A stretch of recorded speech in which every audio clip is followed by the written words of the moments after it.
Hey everyone, welcome to another build of the Batwing. So I've been kind of slow with this one. We're up to episode 3. So we're not always at the same bat time, the same bat channel. Got to get building this Batwing to fight the Joker. So got some great buddies here. We got Clobbering Times and Badman Walk. Yo. Howdy, y'all.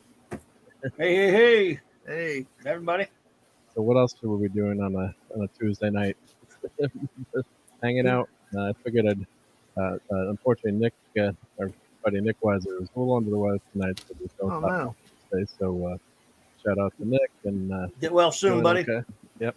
And so I figure, hey, we're not watching a movie tonight, so I watched some Yellowstone or Jellystone with the wife, and I said, let me go go do a build of the Batwing. So at least get step number three finished. So you guys were just talking about all things Batman '89. Absolutely. Mm-hmm. Let me get you guys can chat. I'm going to get all the Lego pieces ready. Sure. Oh, Put cool. the word out here and there. Yeah, Did you absolutely. put it out on Twitter or what? Yep, I put it on Twitter if you guys want to Okay. retweet it. Oh, we got Steve Mitchum here, so Yeah, let me get Steve my Mitchum. Steve Mitchum. iPad or club. You got the power. You can highlight chats if you need to and stuff. Yeah. What's up, buddy? It's not a Fortnite tank tonight, but it's a cool vehicle. This Batwing. Yeah. That's awesome. So you guys were talking about Vicky Vale last week when I interrupted you about.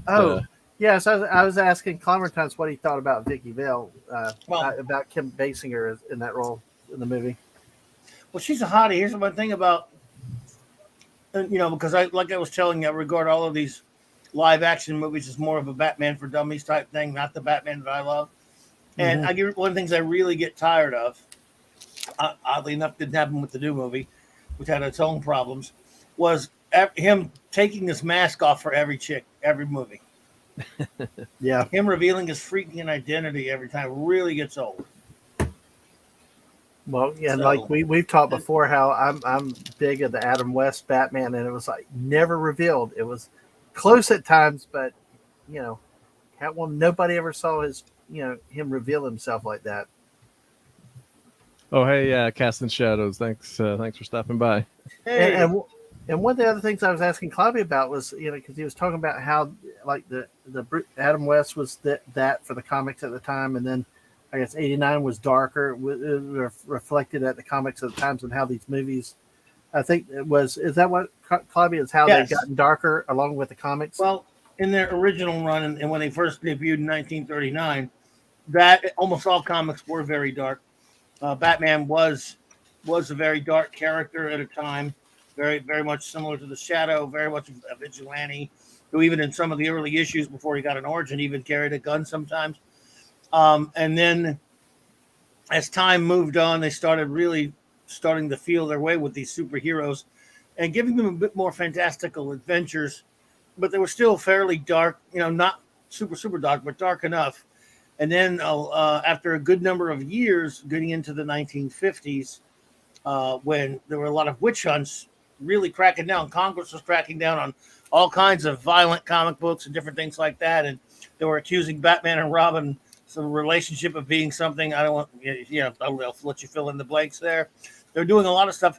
So, in order to survive, National and a lot of the other superhero publishers started making their comics more and more, let's just say brightly colored, with more and more fantastical, aimed at younger kids, or at least written campy, if you want to use that word, cornball, whatever.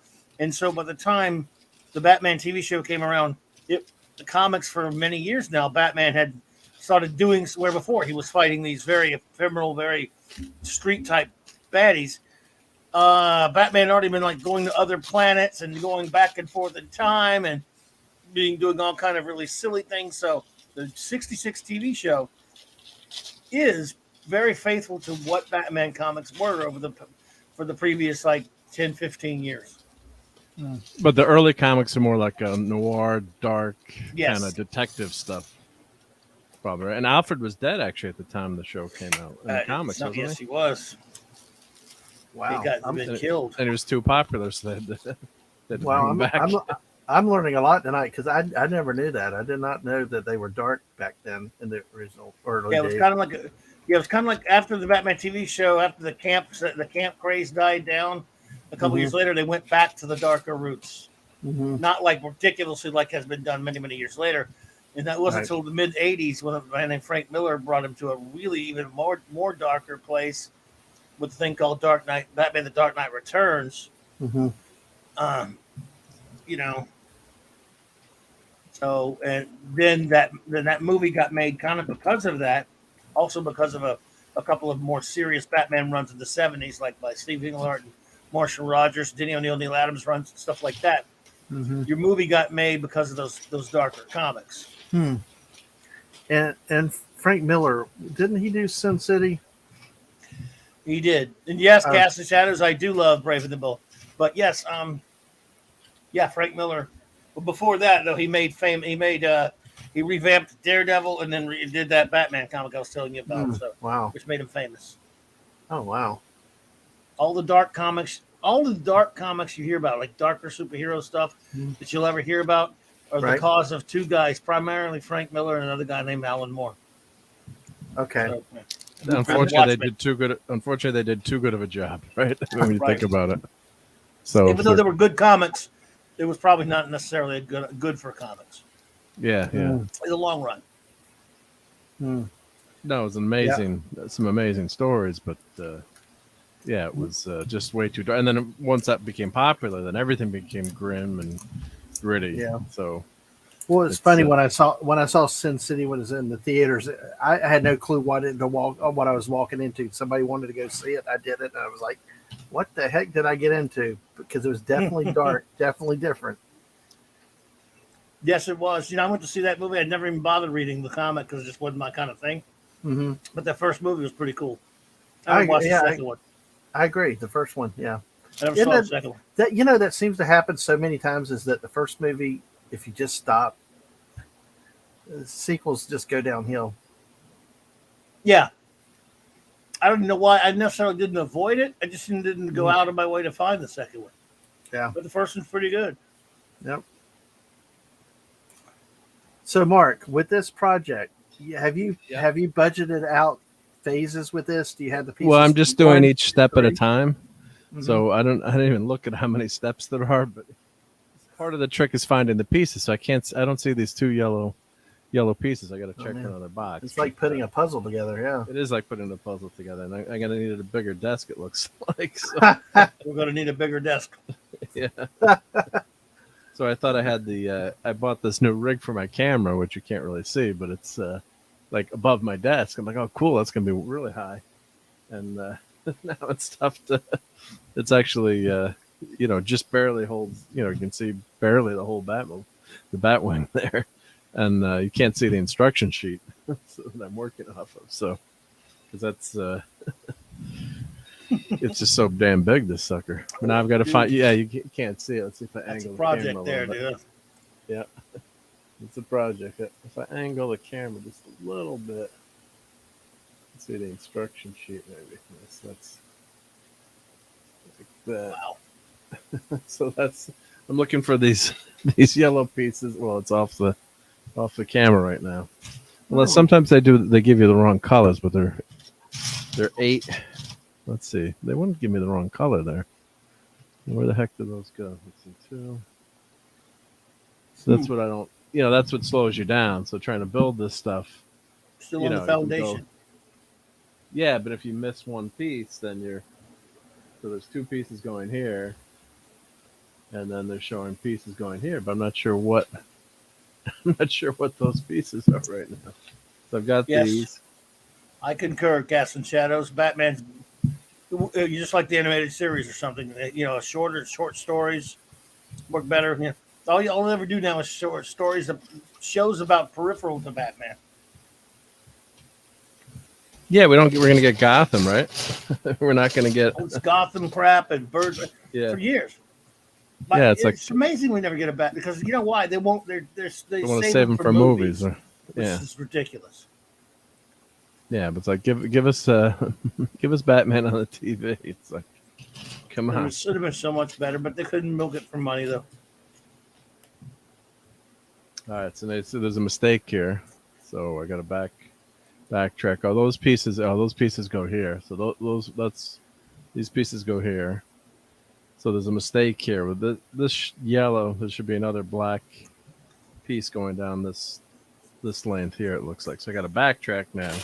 You always got to catch yourself if you go too far. Let's see where those pieces are hiding on me. So I got to go back here and see what I did wrong.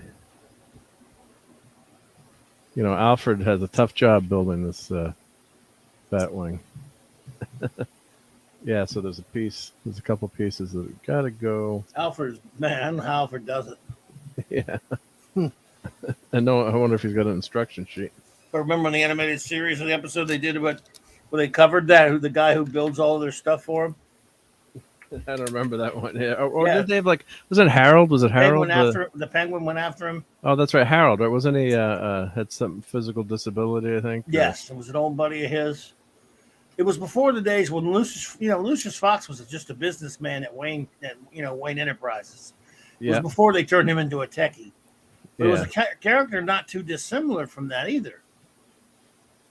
That he would later become, with Morgan Freeman or whatever. Yeah. Hey, Script Doctor, look at that. Hey, Script Doctor, how's it going? Thanks for stopping by. Yep. Hey, what's up, man? Hello, Script Doctor. Superman's first encounter with Brainiac or Batman's probably adapted a 4-part mini. Yeah. Those would be great to see. Yep. Yep, but the mechanics episode. That's right. Yep. The only thing is the mechanic. There you go. Thanks, Script Doctor. That was a good one. The only thing is that story would have to be written by me, and I would have to select the artist and the writer because no one can write Superman anymore. That everybody who can write Superman either won't or they're dead. So, and again, since I would rather someone other than me write it, and you might be too busy for it, Script Doctor. If I can, we have to force Alan Moore to write it. Right. Yeah, I would settle for Mark Waid, but he's nuts now. And again, the art. What about Dan Slott, my buddy, who loves me on Twitter? So we can't resurrect Kurt Swan, so we're gonna get Gary Frank for the art. And don't say Jeff Johns, because even though he could write some good comics, he wrote crappy Superman. His Superman run was. You didn't like the Jones run? God. Yeah. Well, look, you know how much Green Lantern. You know how much I love Busiek. His Superman run was crap too. Yeah. And keep JMS away from it too, by the way. So if I get to choose the writer and the artist, small time in the public. What's up, Dan Snot? Yes. Small time. Yeah, he blocked me on Twitter. So. I can write Superman. I'd love to write Superman. Yeah. Well, hey, you're in. You're hired. What? I mean, Mark, yeah, but I'm biased to Alan Moore and some guys like that. But you're hired. I know. I would trust your script. Mark, you got banned. You got blocked by somebody on Twitter. Yeah, because you know how nasty I am usually with people on Twitter, right? And how much of an angry guy I am. Wow, man. I think I actually liked one of his posts. Remember when he told all his fans to F off, basically, or told everyone to F off? Right. We're both blocked. So I liked that post. I think someone telling him off, like in one of the feeds. And when I liked it, I'm like, I bet he's gonna block me. I don't care. Yeah, Roy Thomas. Such an annoying thing. Roy Thomas. Yeah, look, I love Roy Thomas. Now the thing about Paul Dini would be great, but Casting Shadows, the way McDuffie passed away a good while back, unfortunately. Yeah, he was a great guy. Yeah, he was a good writer. Look at Hungry Boys there. We got a crowd coming. Hey, Hungry. Wow, there's a big crowd here. Thank you, everyone, to stop by. Yep. Well, thank you, Hungry Boy. Mistake that I had in my build here. I'm trying. If I could get Alan Moore to write it, or script. Alfred, I know script could handle it, but Alfred messed up the Batwing, so I missed a piece here. So. Oh no. Where's Master Bruce to help? Yep. And there we go. Got it. Yeah. I agree with that script out there. Yeah, Paul Dini. I don't know. Yeah, I mean, look, there were some things that McDuffie wrote that I didn't like, to be honest with you, but still, he was a good writer. Well, Thor has been all the rage today in the interwebs. Mm-hmm. Yep. A lot of chatter on that. I got to say, I don't know. I was listening to some guys tonight. MVP. He was saying he liked the Jason Aaron run, which I've always really liked too. The issues 1 through 24, God of Thunder, and what happens is Nick Fury. I think you were out of buying new comics at the point, Bob. Oh yeah, I saw. Yeah, especially Marvel. Yeah, that's Yeah. what the script says. Lego instructions have really changed. They have. So yeah, there. And of course, if you miss one piece, you got to go. You got to catch it before you go too far. Otherwise, you're really in big trouble. So but yeah, I did really like that Jason Aaron run. But then the problem I had is like, why did they? Jane Foster could have been called just a whole new character. They had to give her the mantle of Thor and make her Thor, and of course she's battling cancer, and I that was a really touching part of it. One of my dad's best friends passed away yesterday due to cancer. So wow, damn. yeah, so it's a bummer. Just thinking, he passed away Right. Oh man. 6 years, from cancer. And they were both good friends, and just thinking all the times they had. So there was a lot good to that story. So a lot of the stuff with female Thor, and I think what they really screwed up, in my opinion, was make her a new character. Like Thor can't wield the hammer, but he had a great run though, and that with Gore the God Hunter. It was a great story to read, and it wasn't. It was like, how do I call it, deconstructing? I don't know. It was a great journey, and then in the end, it's uplifting. But then, the last panel of issue 25. Well, you didn't know it was Jane Foster at the time. He finds someone's got Mjolnir, and it's a big kick in the teeth at that point. So, and then part of the run was good, I thought, but they shouldn't have just. I don't know what you guys think, but just to call, I've been reading Thor forever, but to call her Thor, give her the mantle of Thor, just kind of irked me. And of course, now if you're reading the comics, she's Valkyrie actually, so she's got. She died in the spoiler alert. She died actually, so she sacrificed herself. So every time she became Thor, all the chemo treatment she was doing regressed. So becoming Thor was actually killing her. So it's really tragic. And she died actually to sacrifice herself to turn into Thor one last time, or use the power of Thor, I should say, not turn into Thor. Obviously, see that's the problem with that. And then they Odin and Thor able to bring her back, and they was it Broomhilda? How do you say the name? Is it Broomhilda? Yeah. Broomhilda, yep, brought her back as a Valkyrie. So now she has the powers of a Valkyrie, and the remnants of Mjolnir from another dimension. She wears like a gauntlet on her wrist, kind of like Witchblade. So yeah, no, it's a damn shame. I've heard. Now, does any of that follow like the comic book or the lore that's out there now, or are they gone in a different direction with the movie than what's out there? It cherry picks. They just cherry pick. Yeah. I just because as you described it in my brain, I'm like lost because it's just a lot of jumping around. What they do? Well, first, Hungry Boy. Look, dude. And by the way, James Skywalker, I've heard that about the Wade run, or the Wade World's Finest.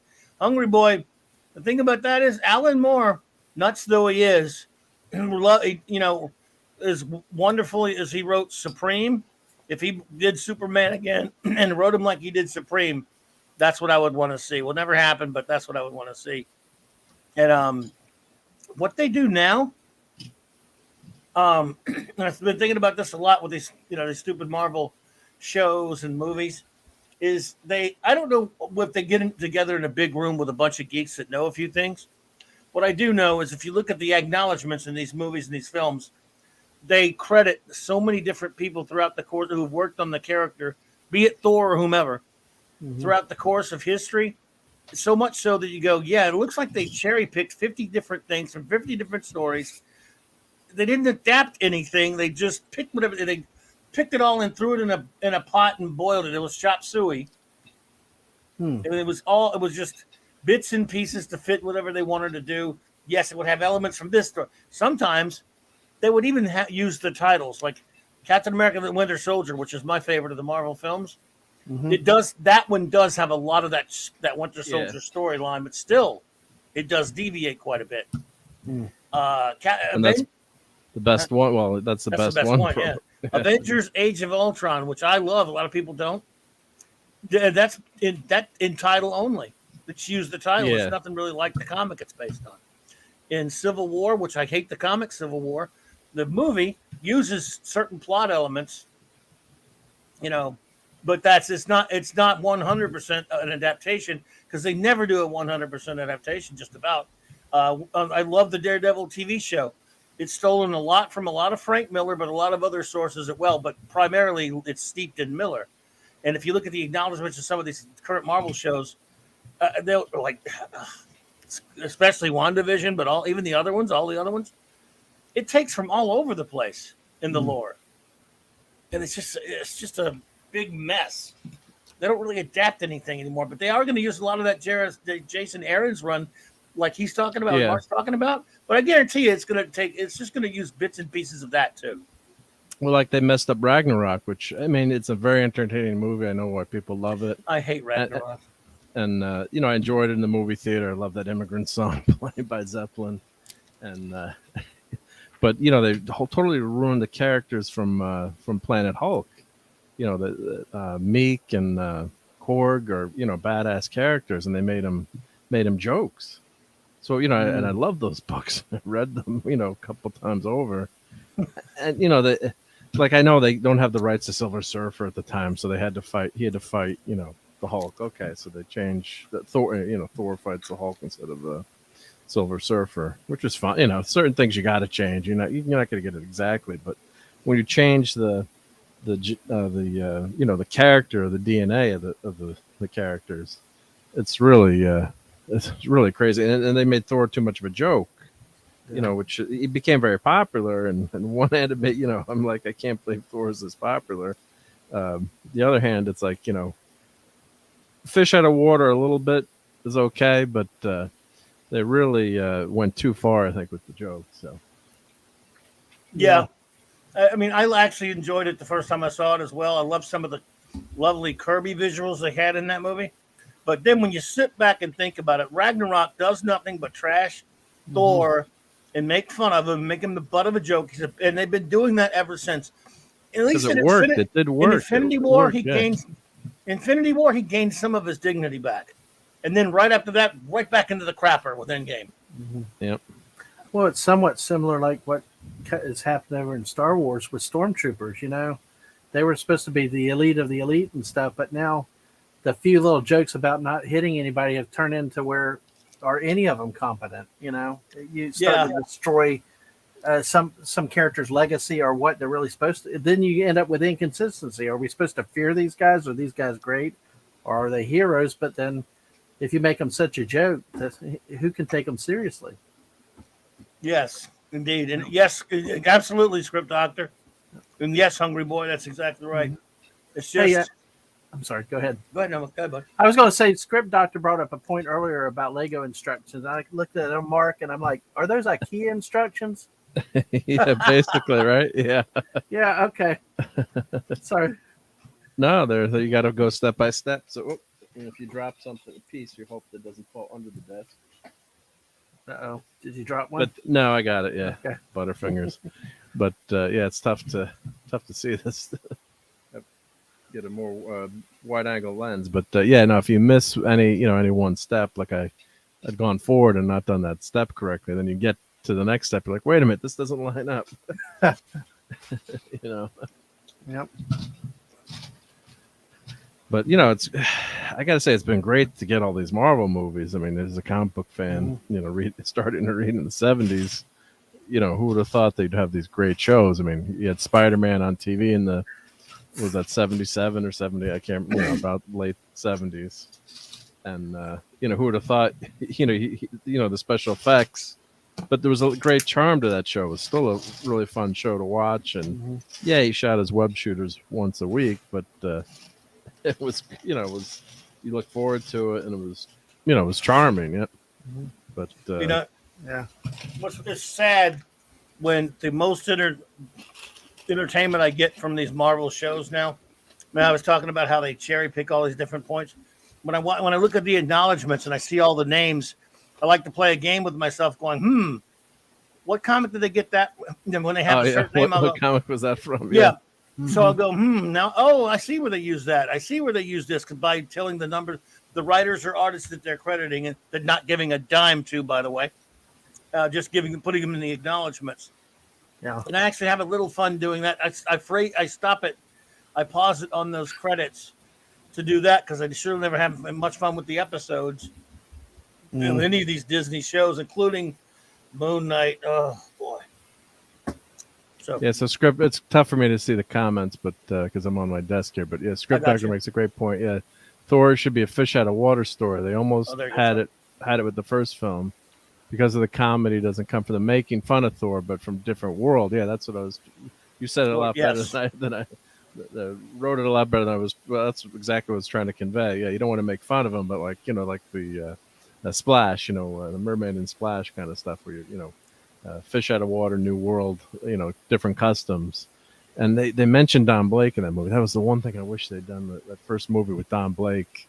That would just been a great run. Like, just do one of those Kirby early runs, and then he could fight the Destroyer, and the Destroyer shouldn't be, vanquished in 3 minutes. It should take the whole movie to, fight the Destroyer. I think that was, I remember reading, one of the first comics that I'd gotten with Thor was him fighting the Destroyer, and it took a bunch of issues, but that would have been a great, reveal in the end, and then go on, then do, tell the other stories you want to tell. But that would have been a great first tale, I think. Yeah. Yep. But they won't do it. The only time they come close to adapting an actual story from a comic is when DC was still doing good animated movies, which are not anymore. But yeah. Mm-hmm. Well, I think you run the risk of making anything too much like a book. So take a book, for example. If you go so literally by the book, you probably will create something very boring because everybody knows what to expect. But if you take that general plot and then you can change some things up, or as long as you stay in the spirit with the plot, with the characters and stuff, and add some surprises some surprises in to make it interesting. But I do think that you do have to do some things to make it translate. Sometimes their books are not that well known, though, that only a handful of people or a few people have read, though. Mm-hmm. I mean, like Guts Geeks, yep. But my God, Peter Benchley's Jaws book is so terrible. Oh. It's so, oh my God. And of course, I was always a freak for Jaws. I saw it in the theaters. I was in the theater and just became hooked on it and had to buy the book and read the book. That book is horrible. That's one of those times. Holy shit! So just here's a quick tip here. Always check if you're building. Look for bag number 2. So it says bag number 3. That's why I couldn't find it. So there's another bag labeled 3. Well, better the yellow ones. Nice. There we go. At least you found it now. Oh no, you're dumping it out. Doesn't it mess it up? Yeah. Oh my God! Now it's all mixed in. No one. Oh, Mark. That's okay. It's okay. They're yellow. Yep. There we go. That's why I was going crazy. Like, where are my yellow bricks? Where's the yellow brick road taking a take? Well, be careful of flying monkeys. So hey. Yeah. But Claudia, I had the opposite experience. Because you saw Jaws, then went to read the book. And the book was horrible. Well, all I had ever heard was how great John Grisham is a writer, and especially The Firm. As heard about that. Well, of course, it's one of your favorite actors, Tom Cruise. Again, Mr. guy. Yeah. He and the whole. If I don't know if you've seen the movie, but he walks into the mob guys like. Yes, you do. If he's in it, if Cruise is in it, I haven't watched it. Go ahead. Sorry. Well, basically, he walks into the mob guys, say, "Hey, I'm going to rat out my bosses at the law firm, but I can't say anything about you about attorney-client privilege." And he walks out. And he walks out on the FBI. It's like, dude, I hated the movie. I was with people. I would have walked out of that movie. This is how bad I hated the movie. I went and bought the book, and I read the book. And I loved the book. It was an awesome book, but it was like, so I had the opposite thing. I hated the movie so bad I read the book. So. Well, that's amazing. You actually went to buy the book after hating the movie. I did. I think what I did, I read a paragraph or two, so I went ahead and bought it. I took the chance on it at that point, but hey, it just. Hungry Boy, don't make me review Benchley's Jaws. I can never read that again. And I was a kid when I read it. And don't they all die? Don't Well, doesn't Hooper die in the end? Hooper Or? has an affair with Brody's wife. Wow, that's a way to Yes. liven up with It's the not very book. nice.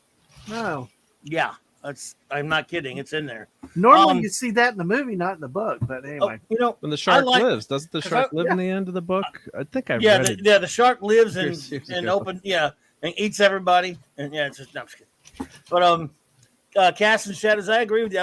What you said there, though. He says I disagree as the adaptation of a book comic allows those that would otherwise not read it now experience the story in a new medium. Yeah. Basically, I want them to be faithful. But one of the funniest stories I've ever read about that sort of thing. One of my all-time favorite movies is L.A. Confidential. You ever see that? Oh yeah, that's a great movie. Yeah, Well, I've heard about it, but I haven't seen it. that's a great The movie. director Curtis Hanson and I forgot Brian. I forgot. I know script doctor know the name, and the guy Yeah. who Good wrote video it. game too. I know it was a video game. What? Yeah. Anyway, the guy who wrote the book, and why am I forgetting the name? I know. Elmer Elmore Fudd. Leonard? Yeah, Elmer no, Leonard. I don't know. I'm not Elmore I don't know Leonard, yeah, I don't I think it was think, Leonard. yeah. You sure? Well, again, I think it is, script yeah. would know it. But anyway, these guys were talking about the guy's like a real grinder, a real just not an easygoing guy, real gruff type, whatever. And they were going for a meeting with him, and they'd written their script. He'd read their script, and they were going to meet him, and they were like, "He's going to chew our asses out, upside down the wall, whatever." And they were ready for it. And again, I'm paraphrasing. It's been a long time since I read this article that they were talking to this interview. James Elroy. That's it. Thank you, script. James, all right. So There we go. Elroy said, "You sons of bitches," and they were like, "Oh, here we go." I can't believe you wrote something better than me. I don't know if he was saying it was better than his, but he said this. He really loved what they did. Their adaptation. And let me tell you something. I've read Elroy's book. There's no way you're going to film that, even in 1997. There's no way they could film that, and it is very different from the book, especially in dialogue and even some tone. But still, that's one of the great movies. It's tough to watch now that Kevin Spacey, But if you just kind of forget I remember Kevin that Spacey, was a great movie. Yeah, I great love that friggin' movie. crime drama. Yep. And who else is in that? That's Russell Crowe, right? Guy Pearce, James Cromwell, Kevin Spacey, Danny DeVito, Kim Basinger. Yeah, I saw that one in the movie theater. That was good. Love that freaking movie. Oh man, yeah. I mean, it's just bad. Well, plus That's it's a my great favorite period Russell piece. Crowe, probably. Great period piece too. It's just Yeah. Over the Love years, it. I've got annoyed with Russell Crowe, but that's my favorite he ever did. I think. no, he was great. That was his breakout. Was that his breakout, or was that after Gladiator? I think so. I think that might have been his first big. Yeah, he made a couple of movies, but yeah. Well, you The didn't Black like Dahlia, him. yep. You didn't like him in Les Miserables. Well, unfortunately, I haven't watched it. So, Clobby's gonna do the his version of singing that. There see, you go. look, That's awesome. there's all kind of crap. You'd be surprised at the movies I haven't watched. Yeah. Even I am. But there's some stuff that's just got a certain actor in it. Look, nobody's paying me to watch that crap. I don't watch it. If Tom Cruise is in it, I've watched maybe one movie with that sack of crap. I can't stand him. And You go watch Taps, I bet. I did see Taps. Taps is a Yep. good movie. See, with George C. Scott. And, I did see Risky Tim- Business, So there's two. but nothing else with him in it. Taps is a great movie. Yeah. Yeah, but Well, then you had the Reacher. and he's then actually you had Reacher. I guess he was in a no couple. thanks. He's actually good in Taps because he's Well, he was in Reacher in a couple of those movies. Yeah, but like him as a character Reacher, but then the TV series that I just TV watched with a show's guy better. that's like 6'6" with huge That's muscle. Reacher, yeah. I binge watched that one. It's like that is what I love that character show. should look like. That I mean, he looked like a part, not like this little teeny guy that it'd be make me like out there, like me being out there trying to be Reacher. You know? Yeah, Reacher was a great. Yeah, it'd be like show. who's the most deadly guy you can think of? Probably Bruce Lee, right? Even Bruce Lee wouldn't be a good Jack Reacher. Just the size, physique. Well, He's yeah, got to have that presence. Yep. Even though Bruce Lee could kick pretty much everyone's ass, and Tom Cruise I thought did a good job in those movies, but Reacher's supposed to be 6'4", Right. tons of muscle. That's part of the character too. Like that opening, one of the opening scenes where the boyfriend who's been they infer that he's been treating his girlfriend badly or wife, or Yeah, you don't know they if he's just ever done anything. Yeah, he And walks up Reacher, there. yeah, and Reacher's just kind of gives him the stare down and says, basically, and the guy's like, I just had a bad day, There's no way And, that pipsqueak Tom Cruise could scare anybody like that. yeah, No, yeah, I know. You're not threatening when you're looking up at everybody. No, yeah, that dude. Yeah, that dude makes you go, "Oh, hey, I'm a nice guy now. I promise, I'm a nice guy, dude." yeah. Oh yeah, I mean, he yeah, was there's certain ways you too, can but be ripped. dangerous and deadly as a smaller guy, but just well, that not guy, Yeah. that guy, the actor in the series was so ripped. I mean, he put Henry Yeah. Cavill's And he was abs only to 6'2". shame.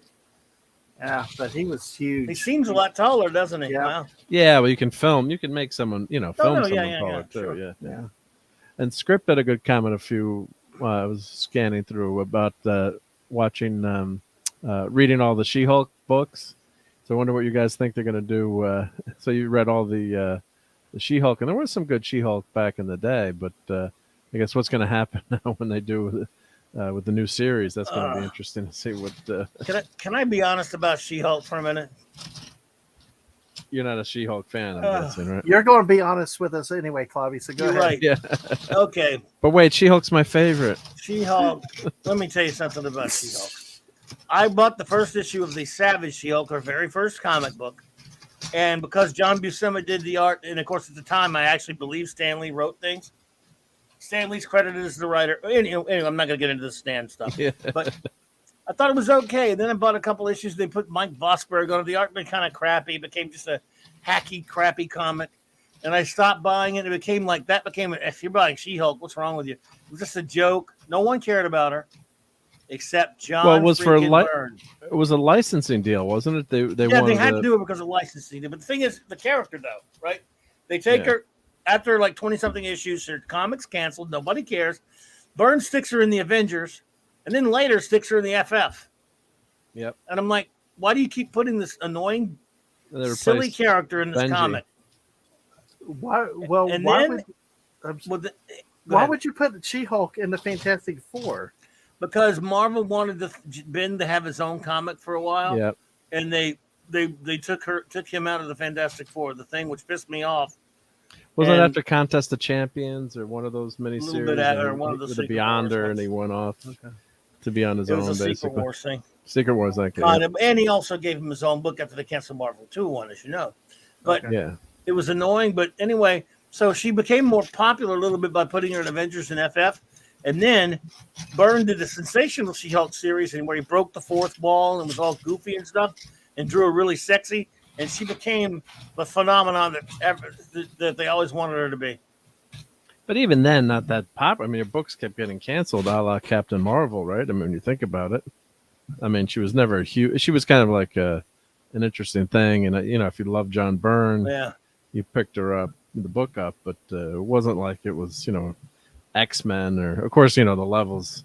I'm sure that it was selling, selling back then were probably huge numbers, but yeah, it was just kind of a fun, like a fun, irreverent book, almost like we're talking about how Thor became a joke.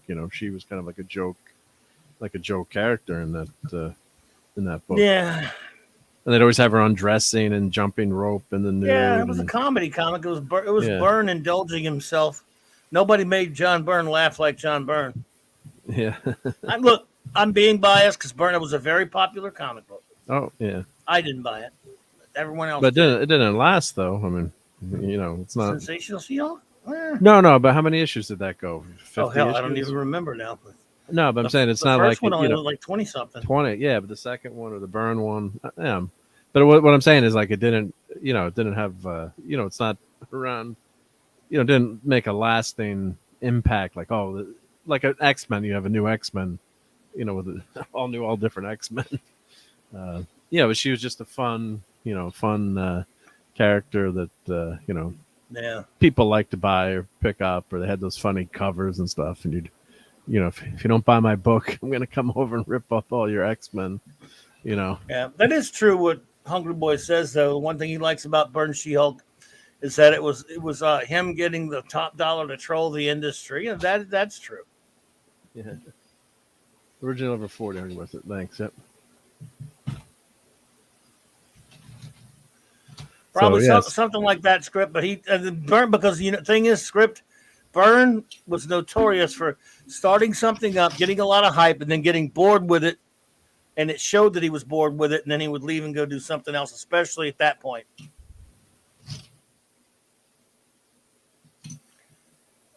So we're talking all this stuff, and not letting you give progress reports. So if you want, no, any just progress reports? watch. This is great. Keep me company when I'm building. It's really just kind of a fun thing. So I'm just going through the steps. I gotta figure out maybe getting like a camera just for the instruction book so people can see what I'm trying to do. But it's you just got to go methodically through each piece. So you've got to grab what's so here's what's going on in the book here. But yeah, so I don't know exactly how many he did write, but yeah, I think they made fun of Tim Burton's Batman with Nosferatu and Sensational Shield. Could be, like I said, I didn't read them. Hey, look at that, the lovely Sherry. We have a beautiful lady here. Hey, Sherry, Just thank you for stopping by. Lovely face there, Sherry. I hope you're doing well, my dear. No, my iPad went off. They thought I said Siri. Come on, iPad. That's not even close.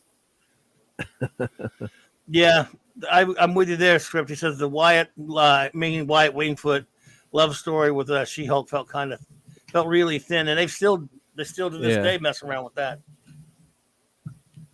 But yeah. When was the last time those guys were together? I don't know. Well, did any of you watch the? He came back. He came back for a little while, Wyatt, and the new stuff. Which you're he did in the new slot crap. But did you watch the late '90s Incredible Hulk cartoon? The second season was called The Incredible Hulk and She-Hulk. Yeah, they had Wyatt on there. I don't think he was in an episode of that. But wasn't he on that, or was it the Fantastic Four he was on? What do you mean on that? I could have sworn Wyatt was on some of the cartoons, wasn't he? I know. Nope. I would remember that. Yeah, no. Well, that's my bad memory. No, I was talking about She-Hulk though. No, but I'm saying Wyatt Wingfoot. Wasn't he on some cartoon episode? Never. I can't say. I gotta check my memory. Maybe if he was in that first season, it's possible because I didn't watch that. I could have sworn Wyatt ended up on some I could 100% be wrong. Well, I don't know. I would have to check for you. Someone will check for us. Yeah.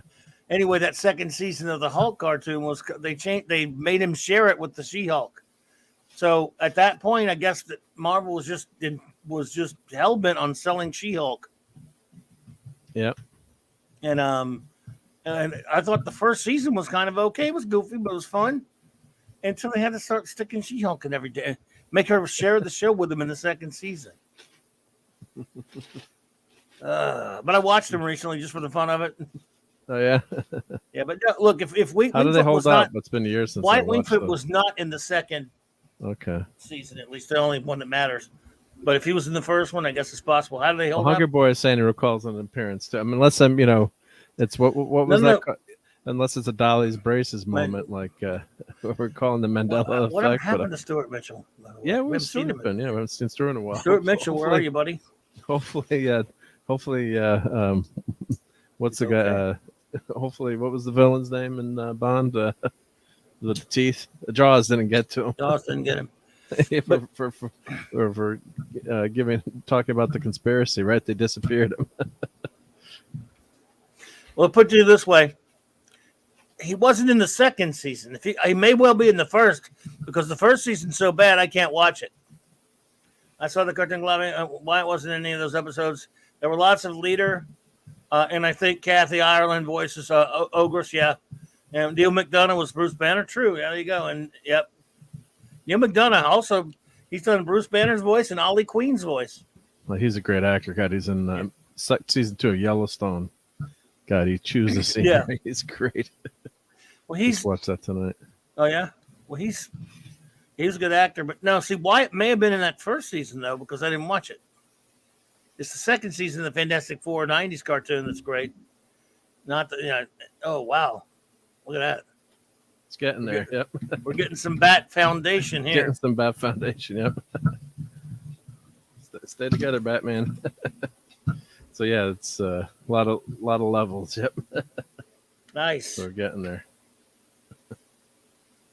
Just got to make sure it stays. Of course, he's great as Dum Dum Dugan. Yeah, no, I wish we gotten more in that first movie. If we gotten another So he's Dugan's, like one more mission with Cap and Dugan and the boys would have he's been voiced fantastic. a Marvel, a DC character, at least two, at least one Marvel, one DC, and he's played a Marvel character. So, And he was on. Wasn't he the bad guy in Arrow for Damien Darkhawk, or wasn't he one of the bad guys in Arrow for a while too? was he on there? I don't know. Was that him in Arrow that was as a bad guy? I thought that was I him. never watched Arrow. I couldn't. CW is filthy. Damien Dark or If I'd had my way, I'd have never watched any CW show. But I got forced to watch the first two seasons of The Flash, and I hated it. And then I got talked into watching the first two seasons of Legends of Tomorrow and hated that. And then I watched Little Supergirl and hated that. If I had my way, I would never watch any CW. I watched The Flash with my son. We love watching that show. Yep. It sucks, especially the third season and on. Hey, you're looking good there. Look at that. Yeah. He's getting there. Yep.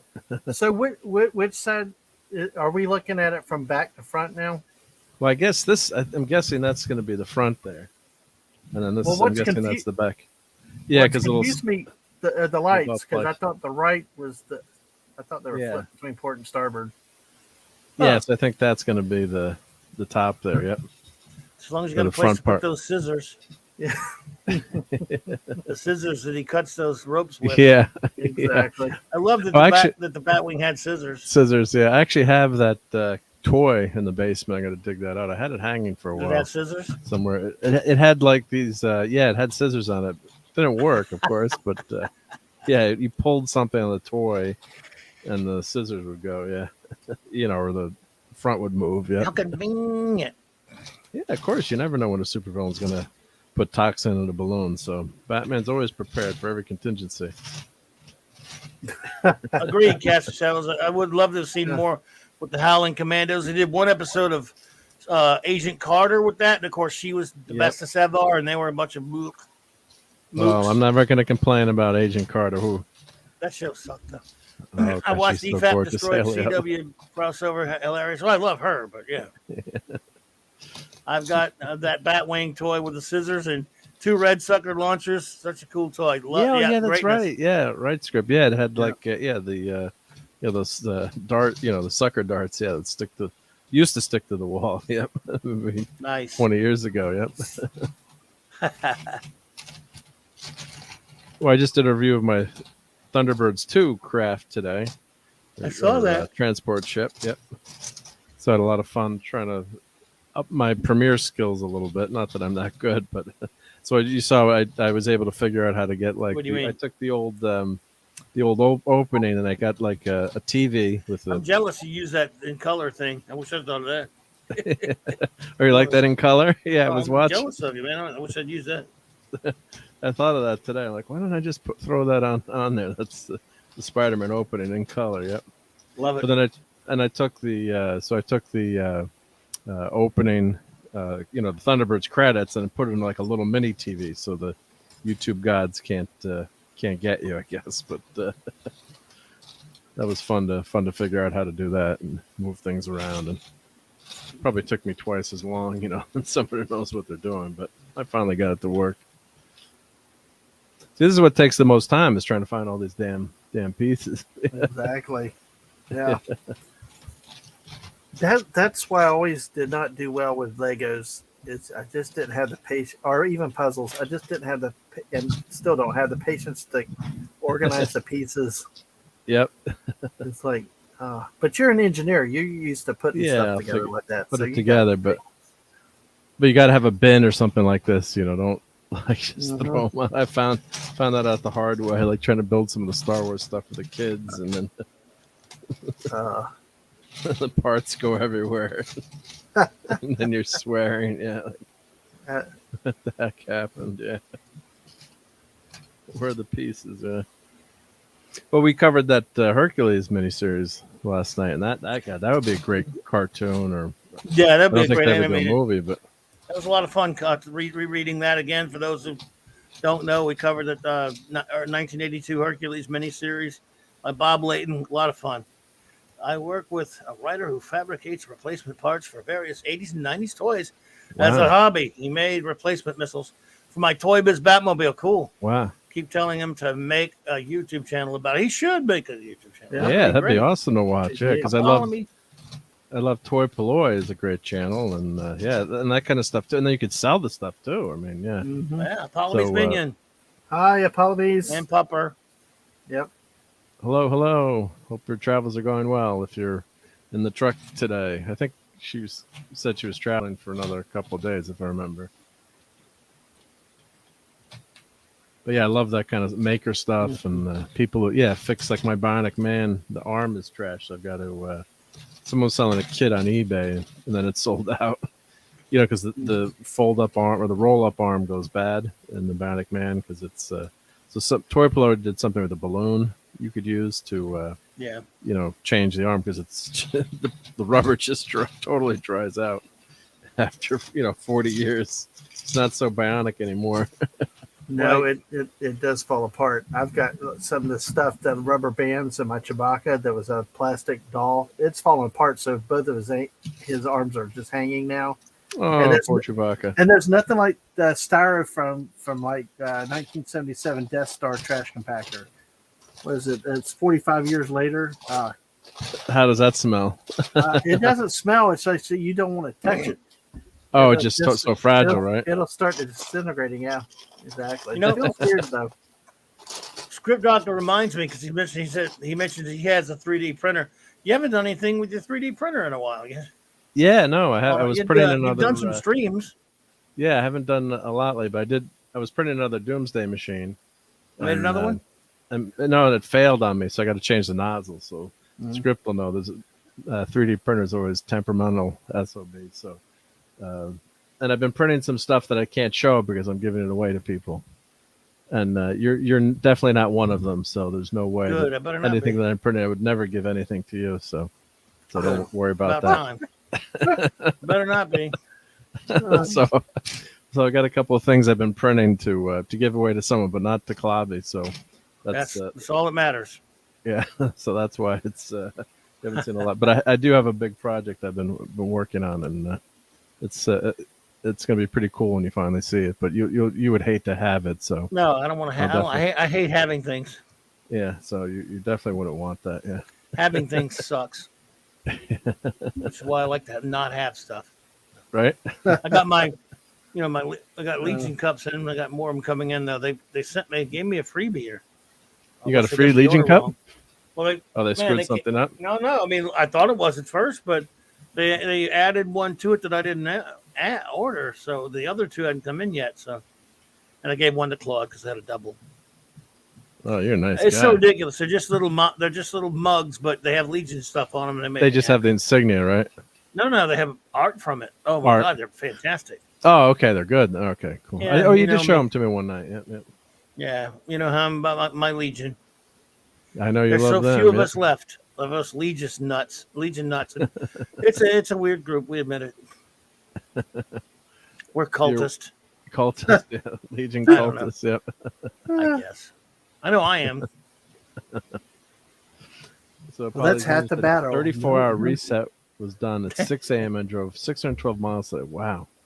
Started in Hermiston, Oregon, then went to Lewiston, Ohio, now I'm Twin Falls, Idaho. Wowzers.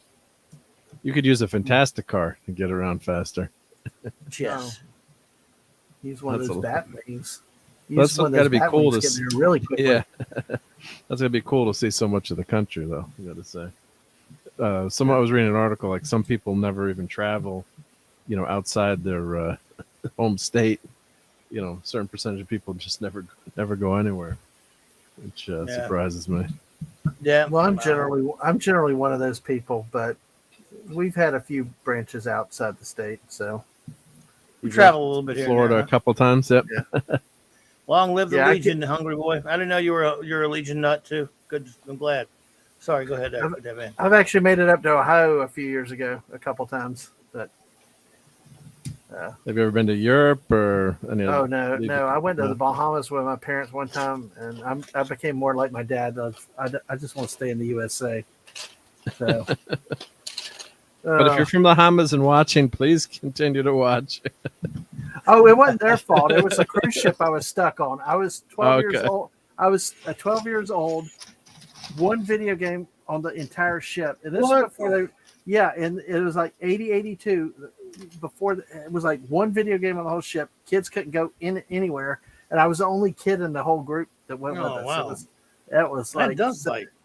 that. Yeah, that was rough. Oh, it was not that many kids. Not like today, where it's all family oriented. Oh yeah, exactly. There was This nothing is more to do. more people on their honeymoons and anniversaries, and Or like in my case, a bunch of old people. Yeah. yeah. Yeah, it's a shame. So you were That ain't very good at bored. all. It sounds. Yeah, I felt for my parents. They did good. They kept feeding me quarters all the time to keep me on the game as much as I could stand it. But Max Redstone, look at that. hey, Max. Hey Max, how's it What's going? up, buddy? We got a great crew here tonight on short notice. Appreciate that. We're all here to listen to Clobbering Times. Who? Absolutely. I'm always ready to listen to Clobby. Don't be ridiculous. Yeah. I talk too much. It's my stream. I can be ridiculous. Yeah. Well, I talk too much to this. well, let's go back to the '89 Batman for a little bit because you had the Alfred that Thank you, acted Hungry Boy. with Alfred right there. He, you had the way he was portrayed in that. Then you had the more tech guys in the later movies. I mean, which would you say was probably the most accurate or your favorite Alfred? Well, of course, I'm kind of I think I like Michael Gow as far as movies. Yeah. I kind of like him. I mean, Michael Caine's great. Mm-hmm. But yeah, as far as movies are concerned, I really like Michael Gow. Of course, he's a great actor, and I'm not the biggest fan of the Nolan movies. They're okay, but Michael Caine is terrific. They usually can't go wrong. You usually, cast Alfred pretty well. I mean, even how I hate the Snyder trash, but I think Jeremy Irons is good. Yeah, he was good. Oh, yeah. Yeah. The one thing I don't like is when they make him too much of a James Bond. Of course, we're getting into Pennyworth show, and I hear actually some good things about it, even though I've never watched it. But it's like I want it would make sense that maybe if he fought in World War II, if you're dating the character, would have some skills. But they make him out to be this almost like a superhero now. And of course, his niece, or is it his niece or his daughter that's now they've added, and there's like they can't just let it alone. Like, you notice like all these characters, and of course it was stereotypical.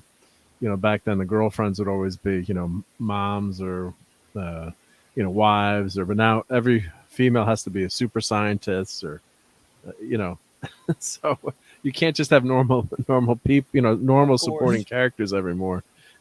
So No. Mm-hmm. and they kind of did that with Alfred. They made him, like a super, he has to be. Well, that's super powerful. kind of Miller and some others started doing that again. Remember, we were a couple of weeks ago. Hey, Dave's here.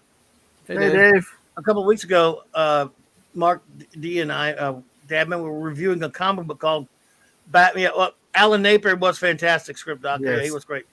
Yeah. Comic book, we were reviewing a comic book called Batman versus the Hulk. It takes place in the Bronze Age, early 80s. And we talked about a couple of scenes with both Alfred and Commissioner Gordon. And both of these are pre-Miller versions, so they're not badasses. So Gordon's a good, tough cop, but he's not. I mean, I love some of the Jim Gordon that came out of Miller, but sometimes you're just kind of they've gone a little far with Gordon. And Alfred, the same deal. The smart-ass, wisecracking Alfred didn't start till Miller. Yep. Wow. And then, of course, Michael Gow was after Miller, so he's a smart-ass, which is all fine and good. It's okay, you can do that. But then later, putting all this stuff about him being, a badass in his younger years. Like a secret agent. Yeah, secret agent or a soldier. I mean, you can mention that stuff. But, for example, Gotham's a garbage show, but I watched it sometimes because I liked Sean Pertwee. Sean Pertwee's really good as Alfred. Oh, but he's great. great. He's the biggest badass ever. He's Batman. He and Gordon are Batman 10 years before there's ever a need for Batman on this in this stupid version of Gotham. Wow. But the show, I mean, there's a lot about Gotham that was good, but it's just they should have had Batman in it. It's like, just do it with Batman. Or maybe like have a few flashbacks, like Arrow was doing the flashbacks, to the island, and you could tell, Batman's story as a young kid, go with the flashbacks, but then go present day with Alfred and Gordon, and maybe learn about how because Gordon's got to be a pretty tough cop too to come through Gotham.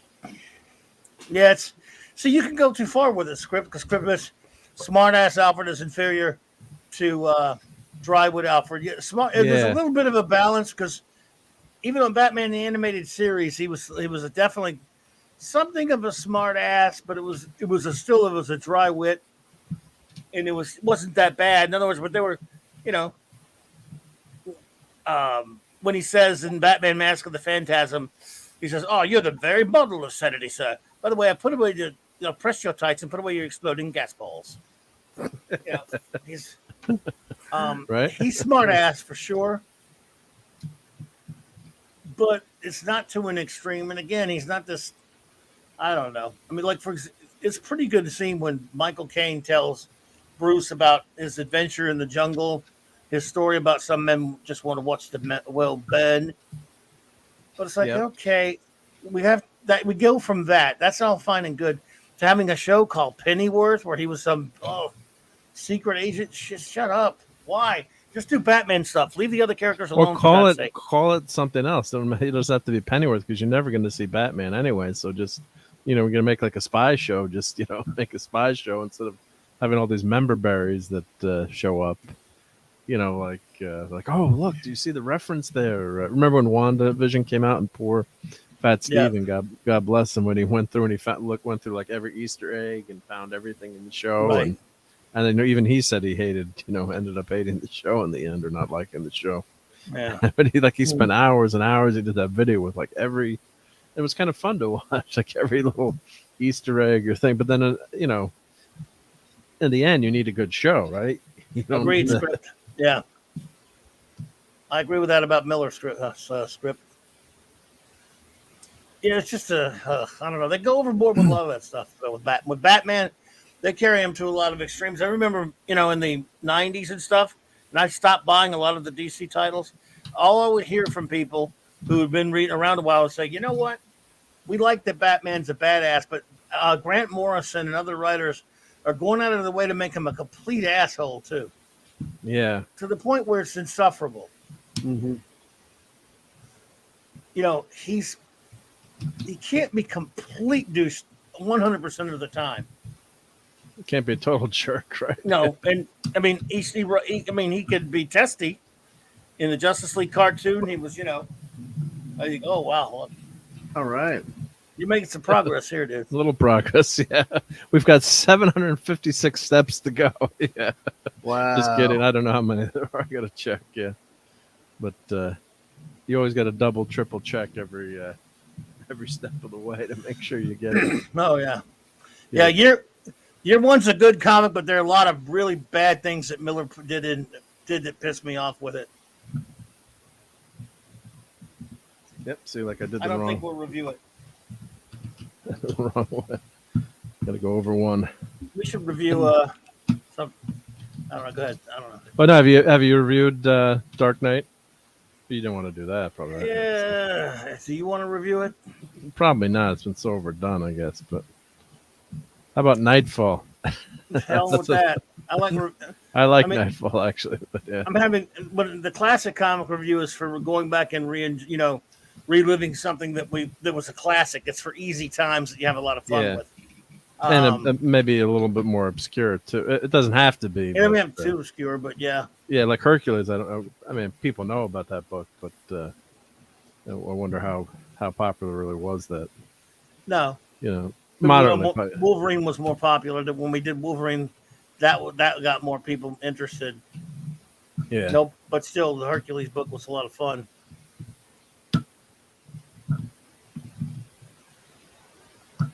Yeah. What is that orange tool, Mark? That's like a Lego remover. Yeah. So I went. Oh, okay. You've always got to check. So I went. Was supposed to be here, lined up. So it was on the wrong row. So I hadn't seen one of those before. Morrison did a lot of stupid crap with Batman.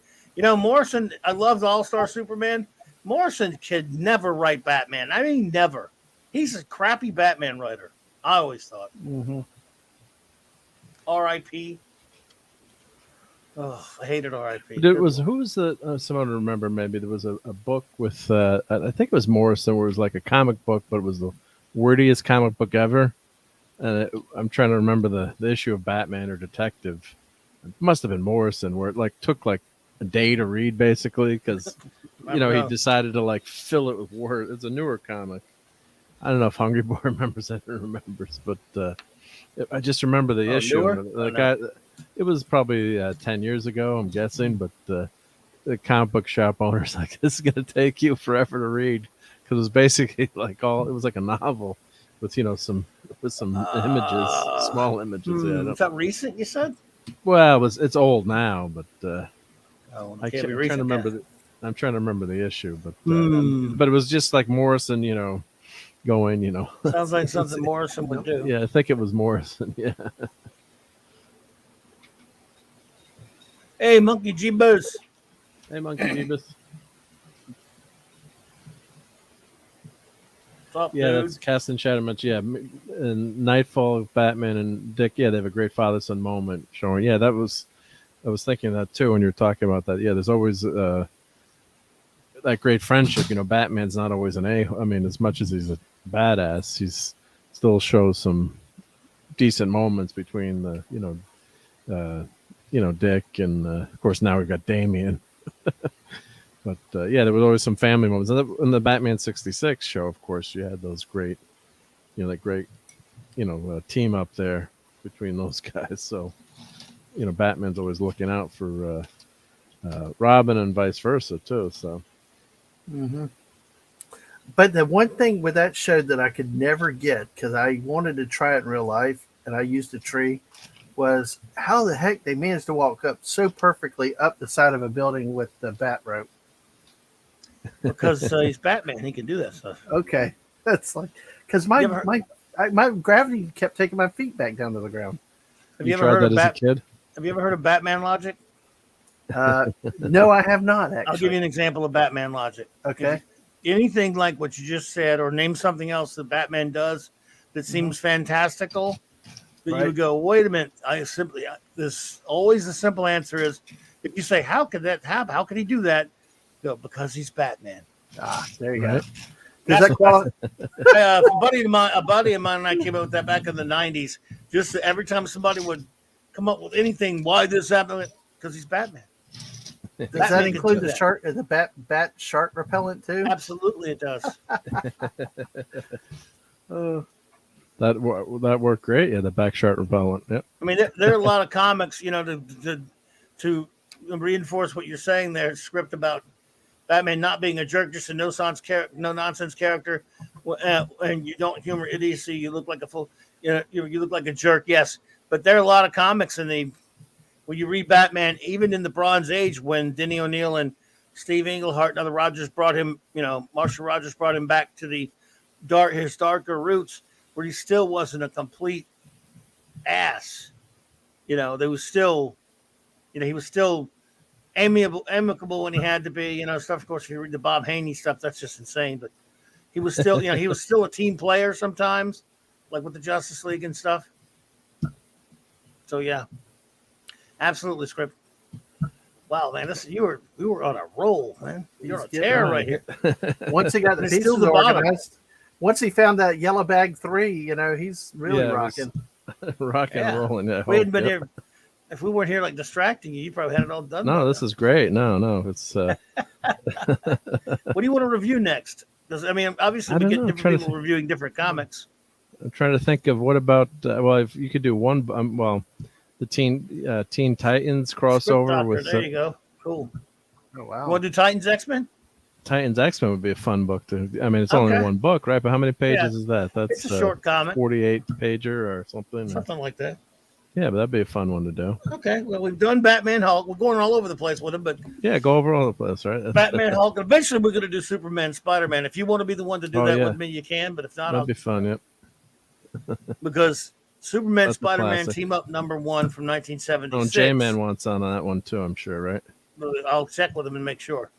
Yep. J-Man is invited to join us. See, we do these for these team ups. No more than 3 is the best way to do it. Sometimes 4 to man, but usually 3 is usually the best way to go with that. So what was you and me and Thoth when we did Wolverine? That was a lot of fun. That worked good. Yep. 67 through 75 Batman era. Rereading those, are you? Great stuff, Script. Yeah, those are good books. Yeah, I've only read a few of them, but yeah. I didn't. I don't know if it said Spidey, but you know what? We haven't reviewed a Spidey book yet, so we'll do a Spidey one soon. Will be a Spidey story to do. Well, I mean, the If you obvious. say don't do it. I know what you. No, I'm just kidding. Yeah, you know what I was going to say, right? Yeah, Superior Spider-Man by Dan Slott. I know you were going to say that. Oh, well, wait. No. I thought we already did a Spidey review the other night with The Wall.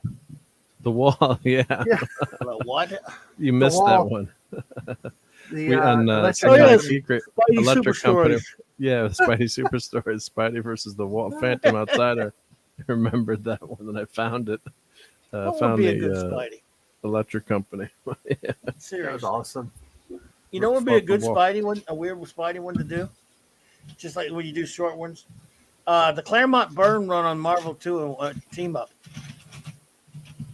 Or at least the issue where he teams up with Red Sonja. I love that one. I don't remember that one. Oh, my God, yeah. Wow, Hungry Boy, that's a good one, though. You have the Gil Kane Morbius story arc. That's a good one to do. Yeah, well, especially with Morbius. So Morbius tanked, unfortunately, I guess. But Yeah, Morbius did not do well. sorry. But that would be a good one to do because it's Gil Kane. Yep. Let's see here. What would be a good Spidey story to do? I mean, obviously, the death of 'Cause, Gwen Stacy Nick- is like the most obvious one. But Well, Nick Nick and the did gang, 1 to 20, Nick right? and the gang, yeah, they did. They've been doing Ditko Spidey, or they I did think they're done now, Ditko right? Spidey. Yeah, they did, but they're going to go back to it at some point. But yes, for a couple Yeah. of weeks, our great buddy Nick, who was not feeling well tonight and didn't do Toxic Tuesday as a result of it, we hope he gets better.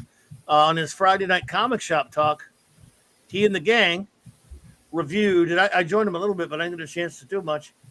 Reviewed Spider-Man, the Ditko Spider-Man run 1 through 20. So they ought to finish up the Ditko run soon. Yeah, how many was he on Ditko? Ditko did Yeah. about 36 issues or something like that.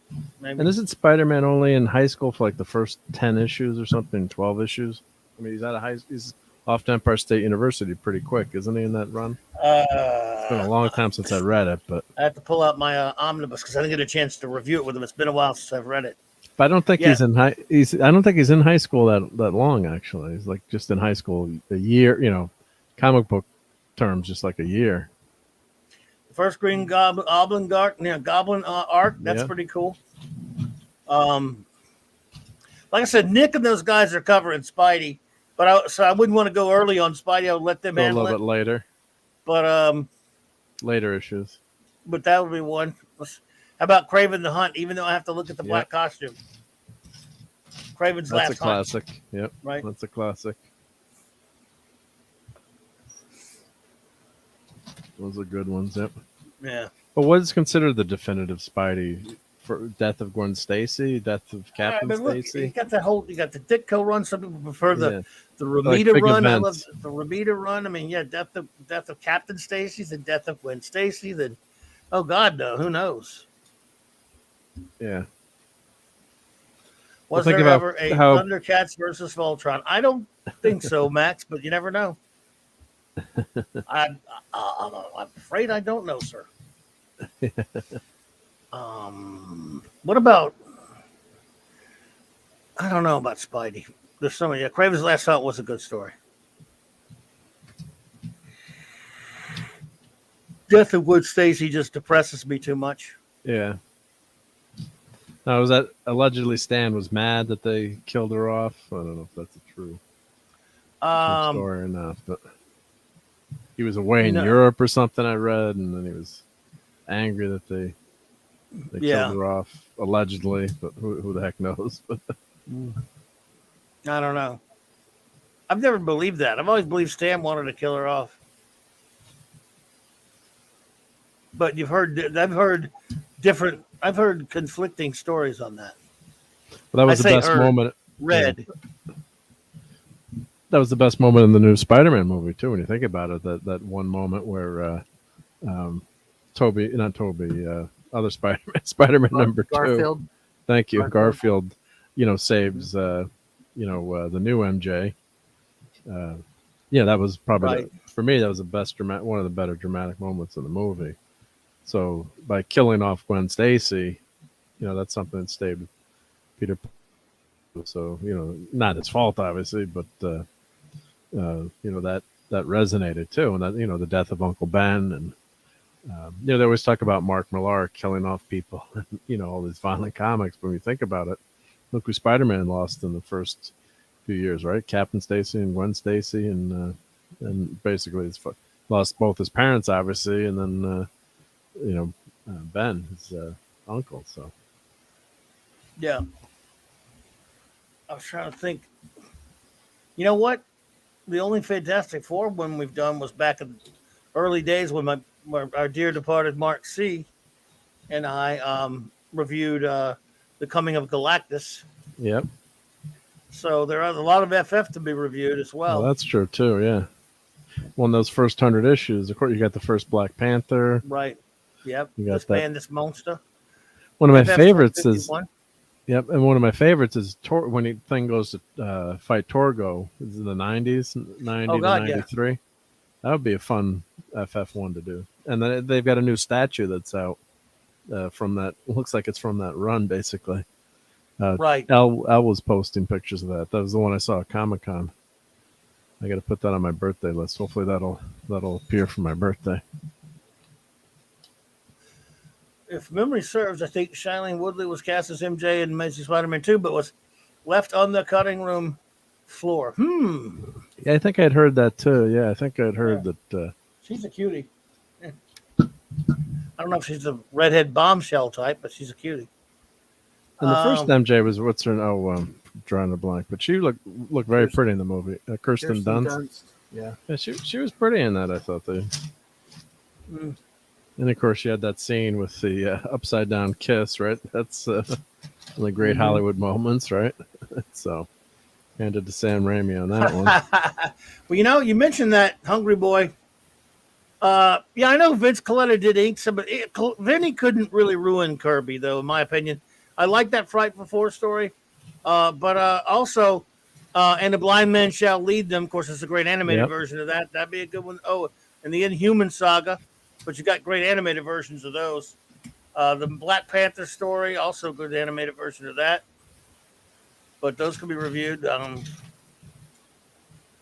Fantastic Four number 51. Nick and I reviewed, Miller's Born Again, and I think I might get him to review Daredevil number 7 with me. That's when he fights Namor, right? When he fights Namor, classic by Wally Wood. Yeah, and then isn't he like falling off the building, and doesn't he go by the FF? Doesn't he land in the FF headquarters, or the FF helps him briefly in that book, or No, nobody's Not- there. Nobody's there to help him. That's why he has to take on. But or Subby he as crashes himself. he crashes into the Baxter building or something. I'm remembering something. I mean, my fuzzy. I'm not sure. I mean, I have to go. I haven't gone back and read it in a while, but Yeah, I know the he. There's a reason why he took on Subby by himself. I could be just. They wouldn't let him but fight I it by thought there himself. was They were something. there. I thought there was something. Or yeah, they were away. Yeah, you're right. Maybe they were away. But I think there was something with the Baxter building involved in that story. But who the heck knows? There's a lot of comics in my brain. So I like that one. That's a great one. Hungry Boy, the Dragon Man. That was a great one. And Avengers. They're all coming. There's so much to review, so little time. That's why I like to go all over. Hello, Jeffrey. Harold says go to bed. Yeah, that's my buddy. Harold, yeah, just go to bed. Yep.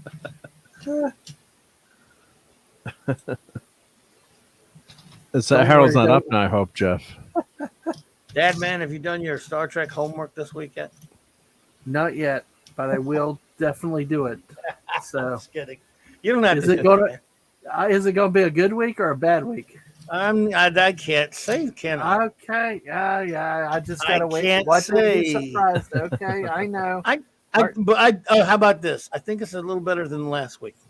Okay, that helps. Which That wouldn't definitely take helps. much.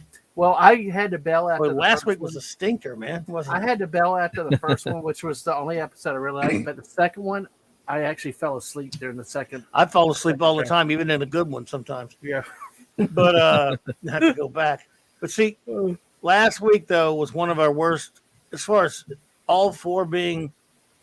Or let me try. Now I almost can't remember. Well, the Riker one was the worst one. Where Well, he's in the mental institution. Frame of mind was horrible. You know. And Yeah. the first one was Die Hard 2. in Yeah, space, Picard. It was Hard. all right. It was okay. It's not a horrible. Starship Mines. It's just sort of blah It's though. yeah. It's not bad, but it's just if you like. I'm See, I having think trouble we don't remembering like the episodes Patrick now. Stewart as much anymore too. So it Yeah. makes you not The like it as second one, much, I but think he was trying to play an instrument, and the Yeah, other yeah, lady yeah. was, That was you know, again. That was okay. that was the best one I think of the week. oh wow, that's the one I went Lessons. went out on. I mean, it's just not particularly terrible. It's not like it was great. I mean, it was just They're all sorta character studies. There's no sci-fi. character study stuff is one thing. Like I said, for me, and this show's so inconsistent, more than I've remembered. You have to earn your character study stuff when you're a science fiction show and you get 20-something episodes a pop, which they don't get anymore, but they did back then. It would be perfectly fine to have character study episodes and even lighthearted episodes and deviation episodes, but you need to stick to at least most of the time, try to be a science fiction adventure. And they rarely did that. They spend 2 or 3/3 of their season not being that. And it seemed like they're not consistent because you could have a couple of sci-fi episodes, and then they throw like the science fiction fantasy type or the Die Hard episode. Then you get a couple character studies. Then you get, it's like they're all over the place, and you never know what to expect in a given week. Whether you're going to get sci-fi or something else. Right. What was the other episode that week too? John Luke McClane. All right. It was Picard Hard. Picard Hard. Yeah. Lessons. Yeah, the romance. So it's a romance. Oh with shit! What was the other one? And then you had the We just reviewed them Saturday night. I can't remember yeah, the and then freaking. you had the Riker one in the mental institution. Yeah, but what was the other one though? I can't. Oh my god! I can't freaking remember. Max will probably remember. Oh, That tells you how shit. forgettable it was. Yeah. that's a great impression. Was it with Jordan? No, it wasn't a Jordan. It was in a. Oh, Troy with the Romulans? No, that was 2 weeks No, ago. that was 2 weeks ago. Oh, the chase. It was the chase. Right. The chase, the paper And chase. again, the chase was at least an interesting. Yeah. The Perfect Mate was, I believe, last season. Their script. Paper chase. Paper. You got me calling it the paper chase. The chase. He was on actually what? Yeah, the guy he was on. The guy from the paper one chase was on episode. there. It was one episode on the yeah. So He was in the movie too, wasn't he? Or was he the? I don't Seen know. the movie? Could be. I don't know. Not so old, man. Yeah. But the thing is, that episode was at least an attempt to be science fiction. I don't think it was particularly well executed for that episode. Mhm. But at least you can watch it and go, that feels like Trek in a sense. But Yeah. I was more distracted when I saw the guy playing the Romulan commander and go, hey, he's from my favorite Doctor Who episode. So last week we had 4. Let's see, we had some blah. And then we had one of the worst pieces of crap, Frame of Mind. Yeah, that was horrible. That was so, but Jonathan Frakes does not need to try to act, at least in that one. Oh, Jesus Christ, was that He bad? overdid that one. Yeah. Yeah, The Perfect Mate, we did a good while back there. Script. We're in the toward the end of the 6th season of TNG right now. Is it really a result of overacting or a bad script? In his case, a little bit of both. It was a dumb idea. Yeah. Mm-hmm. That's a good point, Max. The chase was one of the few episodes that gets more ruined by the movies.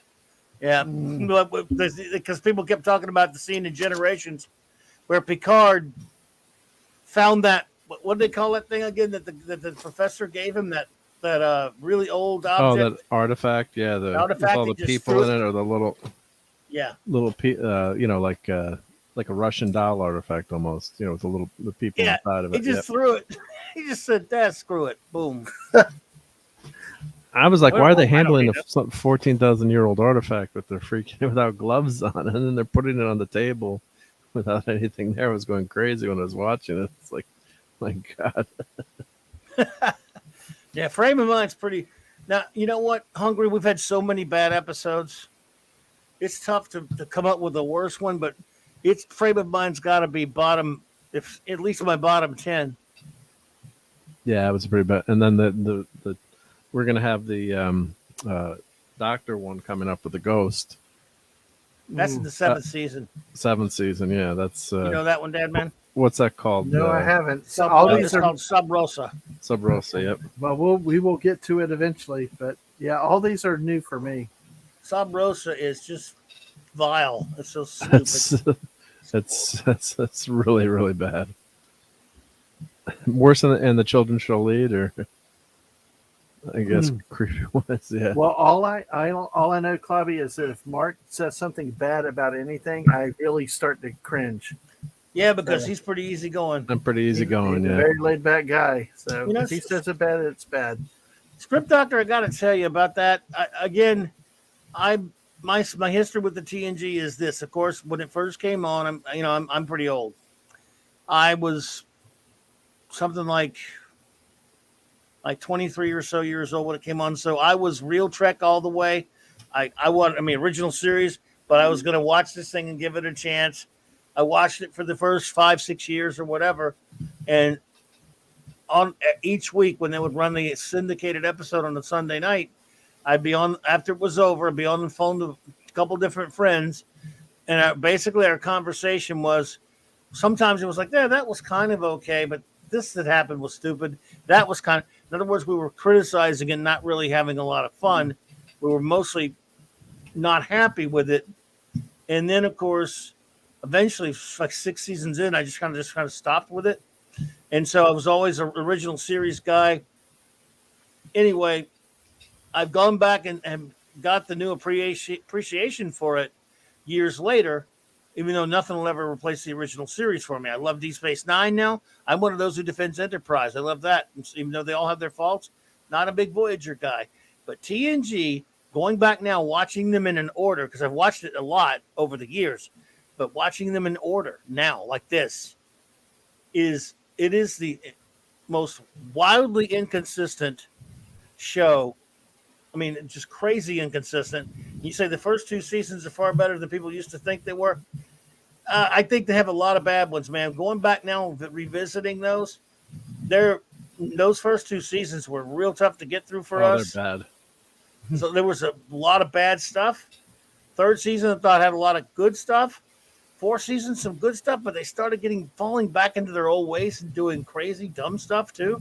And 5th and 6th have been up and down like a manic barometer. I mean, a roller coaster ride of sometimes really good, sometimes really, then really bad, and then this was pretty good, and that was really good, and this was bad, and this was dull.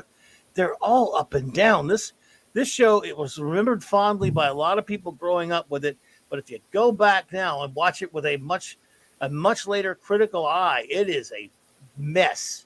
Well, the first episode that I really loved was the second to last of the first season with the creatures that are invading Starfleet, the worm type creatures, and I really thought that was really cool. It was potential there. Unfortunately, they didn't follow up on that. They didn't follow up on that one. But have you noticed something about, since we've been reviewing this? How many times have we said the same thing you and I just said? We watched an episode, we go, that was pretty cool, and then they should have gone back and done more with that, and they didn't. Yeah. How many times have we done that?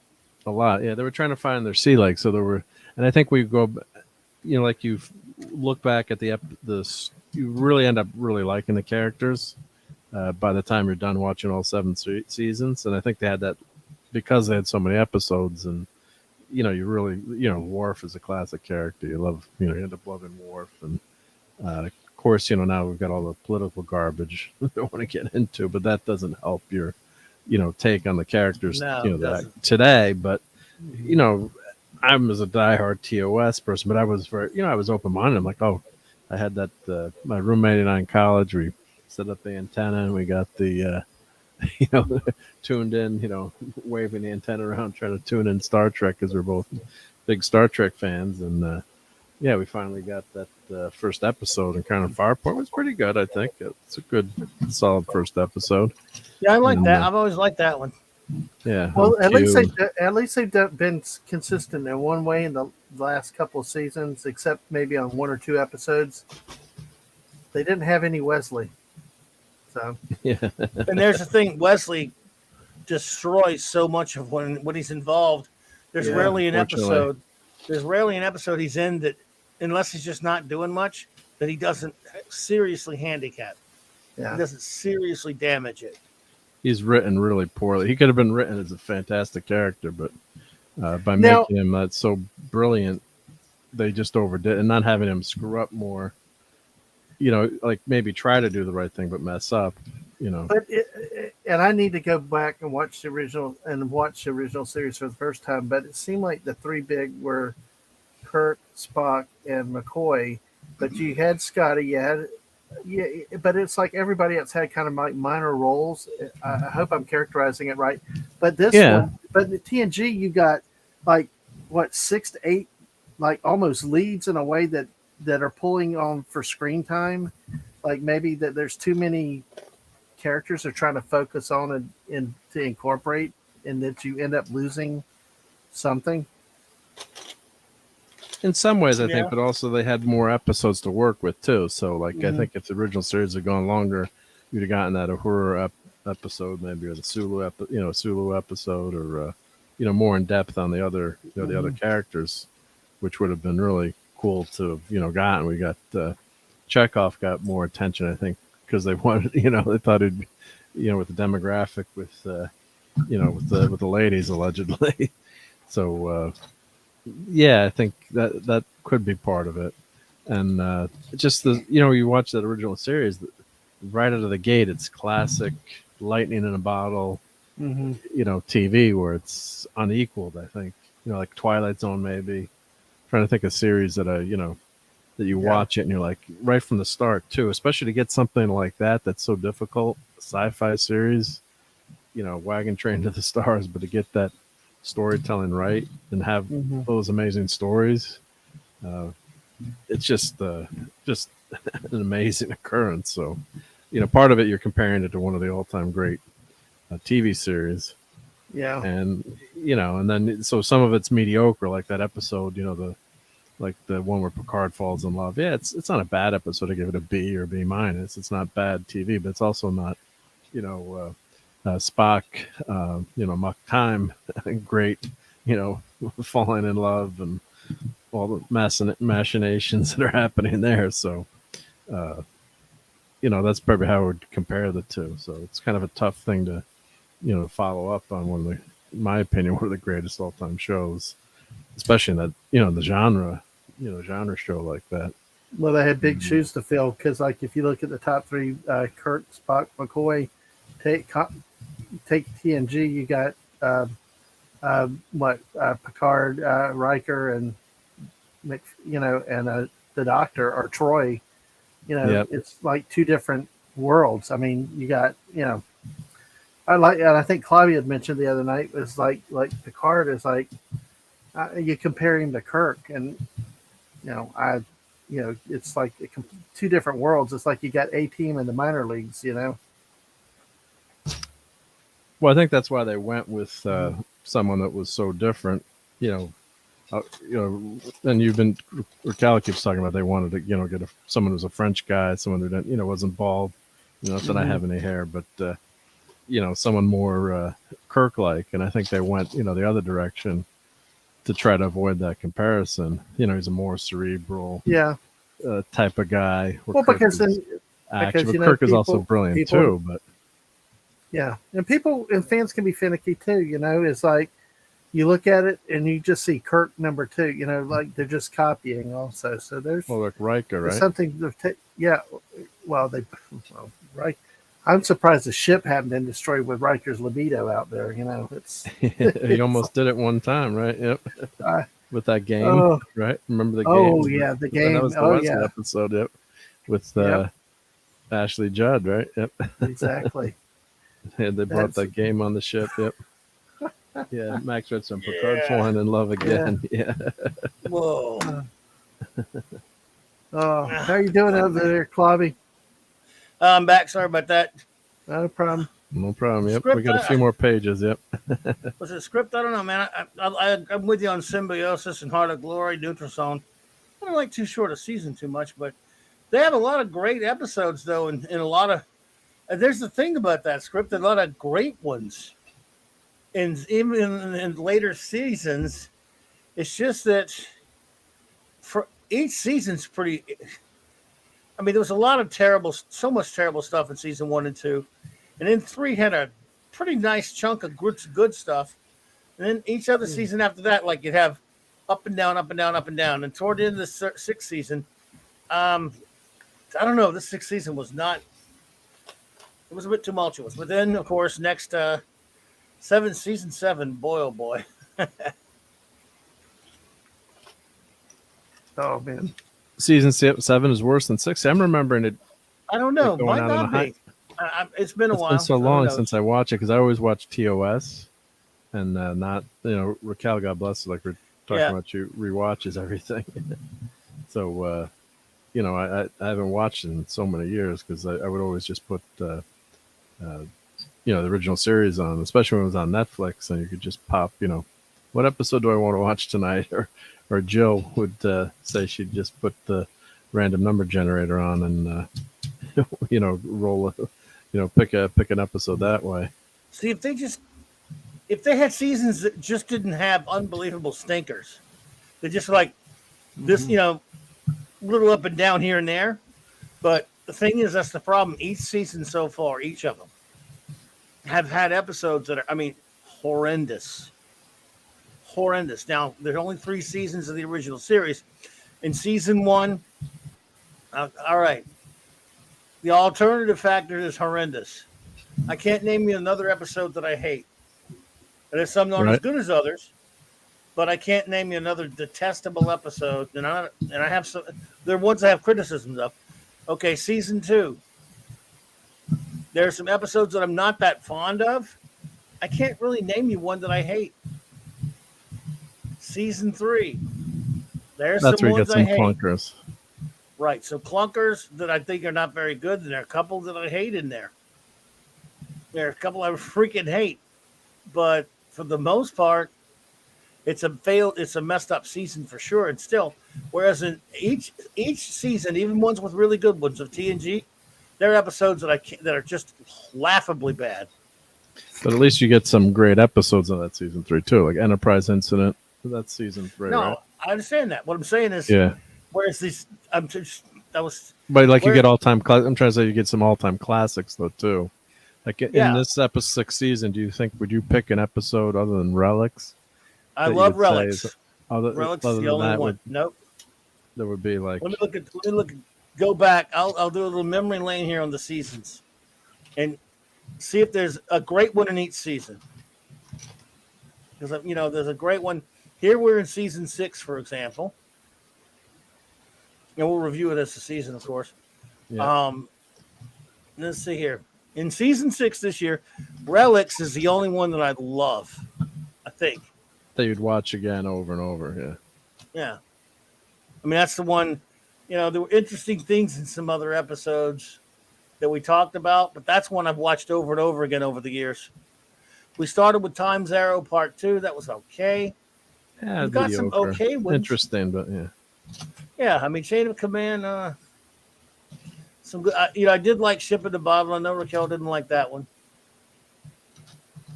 I like the first part of Birthright a little bit. Again, for the most part, it's sort of right. Well, but there's some bad ones too, though.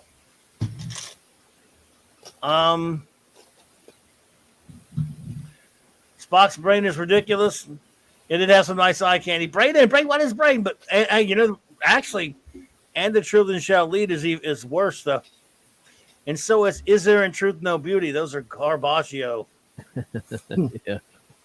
Here we go. Yeah. Max is always comparing A-Team with Star Trek. Did I say mention A-Team or mention? No, I was talking about comparing like the original TOS with TNG, and I was saying like the top three from the original series: Kirk, Spock, and McCoy. Oh, okay. Like those three are the A team compared to the minor leaguers. Oh, okay. From the TNG Trinity. would be the minor leaguers. Yeah, the top three from the TNG would be the minor league team, or the Yep. B team. You know.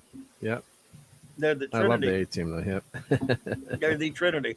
And of course, you had Dwight Schultz on as one of the better characters on Yep. On TNG, right? Fifth season, you had stuff like Redemption and Darmok and Ensign Rowe. Mhm. Yeah, you those are good episodes. Yep. and Silicon Avatar, Disaster. I mean, season 5. Even though Disaster's a good one. Yeah. I didn't like. I even enjoyed A Matter of Time. Fun though that was. I didn't like Unification much, but that's in there. Then you started getting some kind of okay ones and some lousy ones, and you started getting some good ones. But for the most part, season 5 is way better than season 6. Because I'm just refreshing my memory now on these. Season 4, you ended up with Best of Both Worlds and Family and Brothers, and Yep. Then you had one of the worst ones ever. Remember Me, Which was that about? That was the. when everybody on the crew kept disappearing. Oh yeah. That's so stupid. Oh, you got reunion. That was Beverly Crusher having the mind, Right? or she got what happened? She was stuck somewhere or something, or in a coma, or Yeah. she had to transport. I can't remember what the. Yeah, some plunkers in this one too. Data's Day was a good one though, right? Yeah, Data's Day was good. Yeah. Yeah, I like the Devil's Due. That felt like an old Trek episode.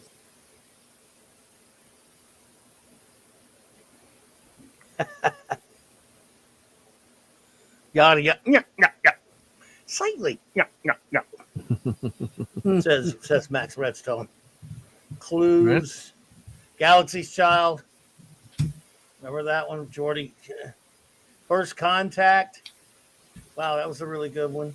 Nth Degree was a great one with Barkley. Yep. Anything Barkley's usually good. Drumhead. You had the Drumhead, you had a Redemption Part 1. So season 4 was strong. More good than bad is all I ask for, right? Yep. Season 3, man. Okay, starts out good and gets better and better and better. And then, no. For the most part, season 3 is really, really good. Yeah, I'm looking at it.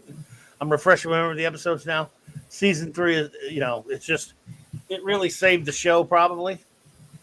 Well, yeah, they needed Those to have first a two good seasons season were a after that. mess.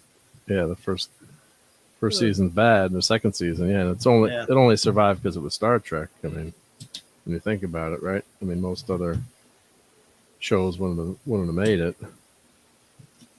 Had that legacy there. So I found a mistake. Fix this. Yes, that's true. First Contact, frame of mind done correctly. Boy, season 2 though, Jesus Christ. I'm going to name the ones that I can tolerate from season 2. Elementary, Dear Data. Yep. The Outrageous O'Connor, just because I like Bill Campbell. Still not a very good episode. That's all right. Yeah, not great. Schizoid Man. Only because they stole a prisoner episode title. A Matter of Honor. That was great. Measure of the Man is total greatness. All-time great, yep. Yeah. Then they killed him off in Picard. We got so many stupid episodes, though. Wow. After that, a Q-Who, of course. Well, season 2 is better than season 1. Yeah, by a little bit. It's still got some bad crap What's in it. Conspiracy is the one with the aliens? Yeah, I love that. That's the second to last one, I think. Or? That's season 1, yeah. I love the Counter at Farpoint, but right after that, holy crap, did it go bad. I mean, they came out the box with some turkeys, boy. Woo! Then you get, I think the first one after that that's kind of okay is The Battle, which at least is an interesting story. Remember The Battle? What was that one about? With the Stargate, when we find out about the Stargazer and the Ferengis and stuff. Interesting story, at least, I thought. Then you got Garbaggio after Garbaggio. Then you get Datalore. That's okay. Mm-hmm. Then you get crappy ass crap. Then Heart of Glory. That was all right. Then the Arsenal of Freedom was okay. Symbiosis is good. Then Skin of Evil is a piece of poo-poo. Well, you get rid of Tasha, unfortunately. Yep. And Conspiracy and Neutral Zone, those are good. So that's both seasons 1 and 2 are messy. Again, that's just one idiot geek's opinion. We all know that Miles vary, folks. Yep. But I remember probably liking it more when it first came out, just because I was just so happy to get new Star Trek. You know. Oh yeah, I mean, people look to rose-colored glasses. Now look, we're brutal to the actors now because of all the crap they've been saying online and stuff like that. But if an episode's good, it's still good. Absolutely. I'm kind of looking forward to going off of the new other shows, the Deep Space Nine. I'm looking forward. Yeah, me too. Because this series, like you said, when it's been good, it's been good. When it's bad, it's been really, really bad at time, and it's just the consistency. But I've heard good things about some of the other series, and just looking forward to it. Have you seen Deep Space Nine yet, David? None. I do want to try to somehow check with the missus and see if we somewhere have the original series. Right now it's on. Oh, original series. I'm sorry. Yeah, no, I want to see the original series, but I think we have the Deep Space Nine around here somewhere in our 2,500 DVDs. She's got really? a massive DVD collection. Yeah. Oh, cool. Well, see, here's the thing about Deep Space Nine. People say that takes a while to get started as well, but at least it doesn't. It's not filled with as many unbelievably bad, laughable episodes. There are about a few real bad ones, but for the most part, it's just kind of taking its time, feeling its way a little bit. I mean, it's not. I don't know. Other than like 1 or 2 episodes, is it to the point where it's like, holy crap, that is embarrassing? I'm not saying there aren't bad ones, right? But compared to TNG, I don't think so. Not compared. Now there was now. Well, I think the writers too probably had found their stride a little bit more going to Deep Space Nine a little bit on how to handle new kind of a show. Yeah, different kind of show. But I remember. I think they were much better off. You know, they kind of cast aside the original series finally, and were able to, write their own stuff, and then finally the show was that was a huge hit too. I mean, I guess Next Generation at the end. So when DS9 first started, I watched the pilot, then watched the second episode. I was like, no. I was a big Babylon 5 guy, Yep. So I watched it sporadically once in a while, never paid much attention to it. Loved the Tribbles episode, but that was about it. And then in 2016, my good retro blasting buddies, Michael and Lynn have been watching it because people talked them into it. And I said, let me go see what all the fuss is about. People really love this show. And so I started watching it on Netflix, Dad, man. And I was talking about it on my show. And I got about like 10 or 12 episodes into it. One of the guys doing the show with me, my friend, he's kind of like, well, I don't know. I'm enjoying it, but I don't know if I'm going to keep watching. I was like, I'm okay so far. Then I landed on an episode that pissed me off so bad. I'm like, I'm done. I can't do this anymore. But I didn't listen to myself. I kept going, right? Keep going. And then I was fine. Yep. There was one other episode that was really stupid, but I was like, But this one really pissed me off. This one I'm thinking of that I won't mention. But anyway, so I was fine. By the end of the first season, I'm like, okay, I'm willing to stay with this a little bit. And of course, it started because I was already liking the characters, and that's as G.I. Joe says, half the battle with me.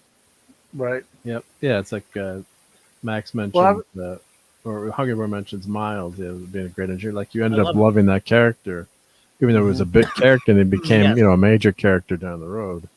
And Garrick is fantastic. I agree. Well, who's the captain in DS9? He was a commander for the first 3 seasons. He's a Cisco. That's Avery Brooks.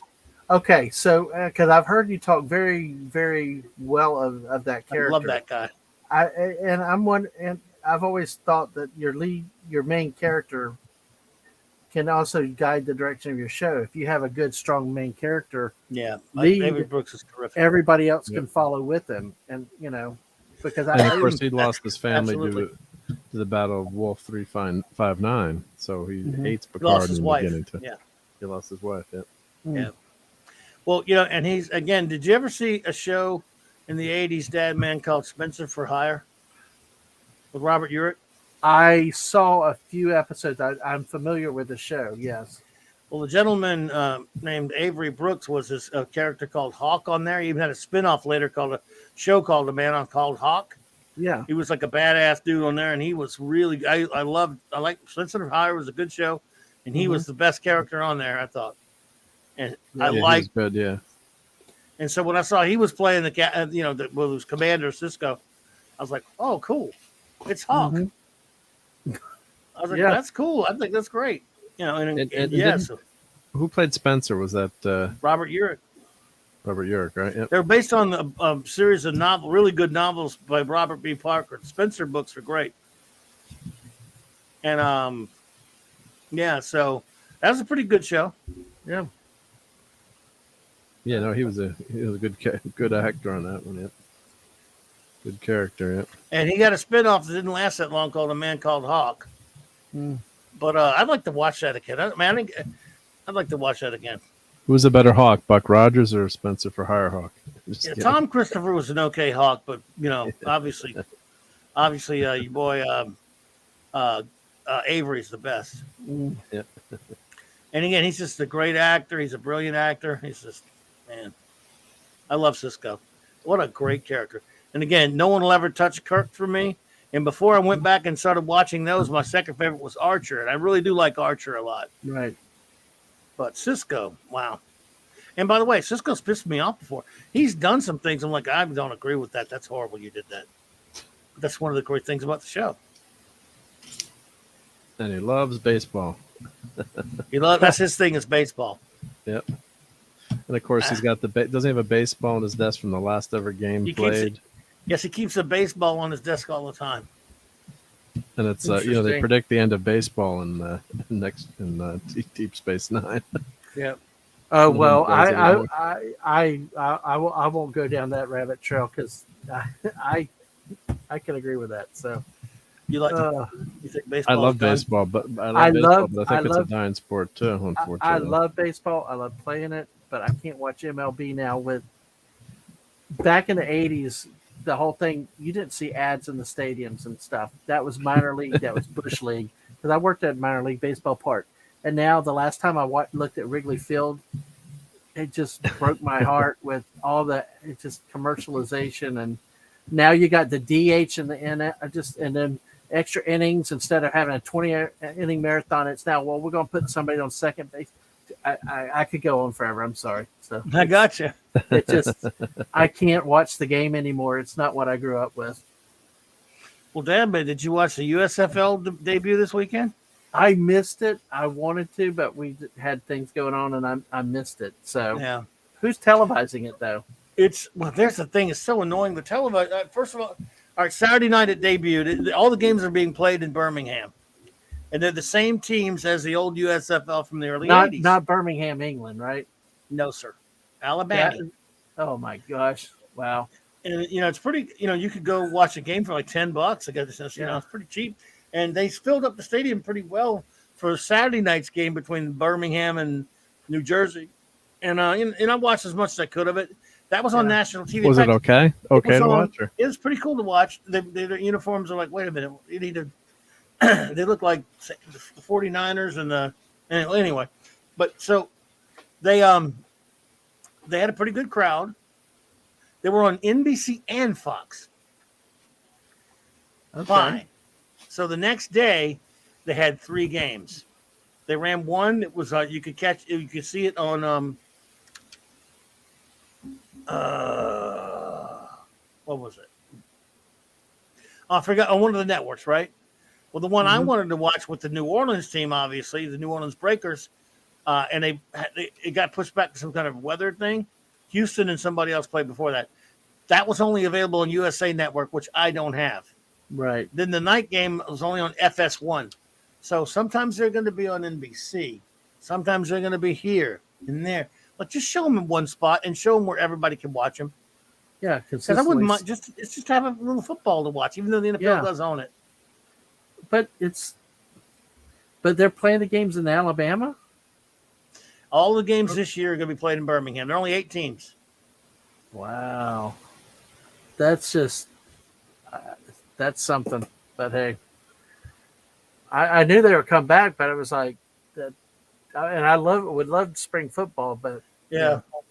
Yeah, the USFL was initially coming back, but then they decided to go against the NFL years ago. Yeah, they were They actually getting some popularity, and I think you watched that documentary and on the USFL. Right. It's real interesting, and Trump wins that lawsuit and gets $1, but they were really making some inroads, but then they should have just stayed a spring league. Like that's what people speculate. That's what I'd heard too. They should have played. Well, the thing is, at that point, though, by the way, Max, and not only that, those 3 games played on Sunday, nobody showed up to those because it was Easter Sunday, probably, and it was in one spot, Birmingham. So, I mean, why would you? Who's going to travel across country to see a name? Well, but yeah. I will tell you that there was definitely a lot of passion for the Jacksonville Bulls, much better than the Jaguars. So it's a better football team. Wait a minute, they have a team? No, they used to. There was the Jacksonville Bulls back in the original USFL. I remember that. Do we still? Yeah, I got you now. Yeah. They used to have. Thing is, they were really a threat to the NFL for a while there because they were getting. You know how many players left when the league dissolved? The USFL went into the NFL and became Hall of Famers. Herschel Walker, Steve Young, Bobby Hebert, Herschel Walker, Sam Mills. Let's see here, Reggie White. Who else? Hey, I will say, as a Cowboys fan, though, I was really grateful Kelly. For Herschel Walker coming. Because Herschel Walker went to the Cowboys and then got traded to Minnesota for that wonderful deal that got him 2 titles. So the Herschel Walker got Dallas 3 championships. Yeah. Herschel Walker, player, amazing guy. Yep, he's running for office right now too. What they used to call that? They used to call it the Lawrence Welk trade, a 1, a 2, a 3.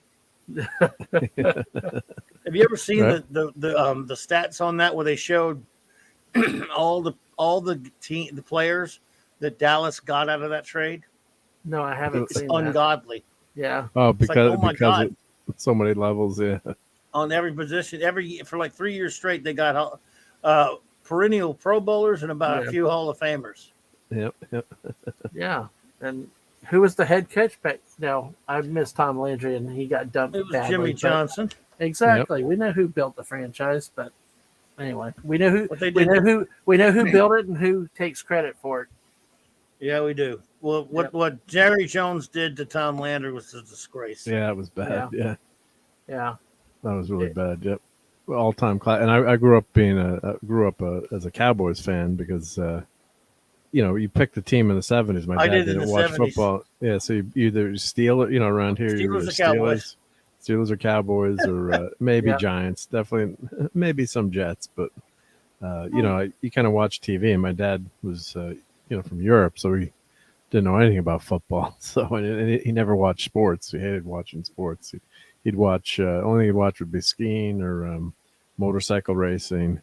But he hated watching, or the Olympics, that kind of stuff. But he, even as a little kid, like he told a story where his grandfather had gotten him tickets, like the big game, the big soccer game in the big stadium. He's like, I don't want to waste my time going to watch people play sports. It's just not his thing. Even though he was very athletic, he loved playing sports. But he's like, I'm not going to watch someone else play. So, which is typical of him. But so I grew up. I'm like, I just, you gravitate towards who wins, obviously, right? So I love those Cowboys, and those are great. Staubach, Dorsett, and even I love those Cowboys because because usually my Saints were out of it by October. Now Max is a fan of The the Bears.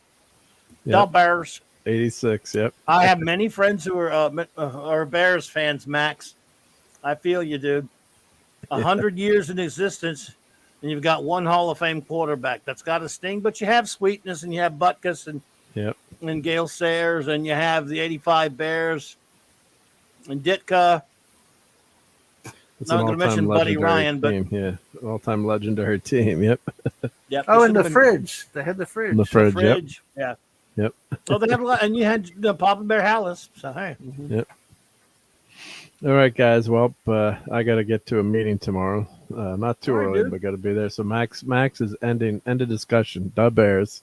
and he ended it. There Way you to end go. it, Max. That's a good way to end it. But got to appreciate everyone hanging out. So we finished step number 3. See, that took 2 hours. So I got to see how Wow. many steps they're going to be. But it's going to be we're going to be hanging out for a while. So, but thank you, Max. Anytime, man. Thank you, Yep, Hungry absolutely. Boy. Thanks for asking me, Mark. Thank you, Dad Man. Thank you, Clobbering Times. All right, And bro. now I can kind of see the. I was away from the computer with with the iPad, so my eyes I can't even read the chat. But we had Sherry was here, Script Doctor hanging out. Appreciate that. Cast in the Shadows. Who else was here? Scroll. And the Super Bad Bowl memory. shuffle. See, exactly. Super Bowl Shuffle. Yep. Sherry, Monkey Jeebus was here. Dave was here. Yep. Steve Mitchum was there. Hail, Steve Mitchum. That's right. Yep. Polly's Minion was here. Who else was hanging out with us? If I'm missing anyone, you know that I don't mean it.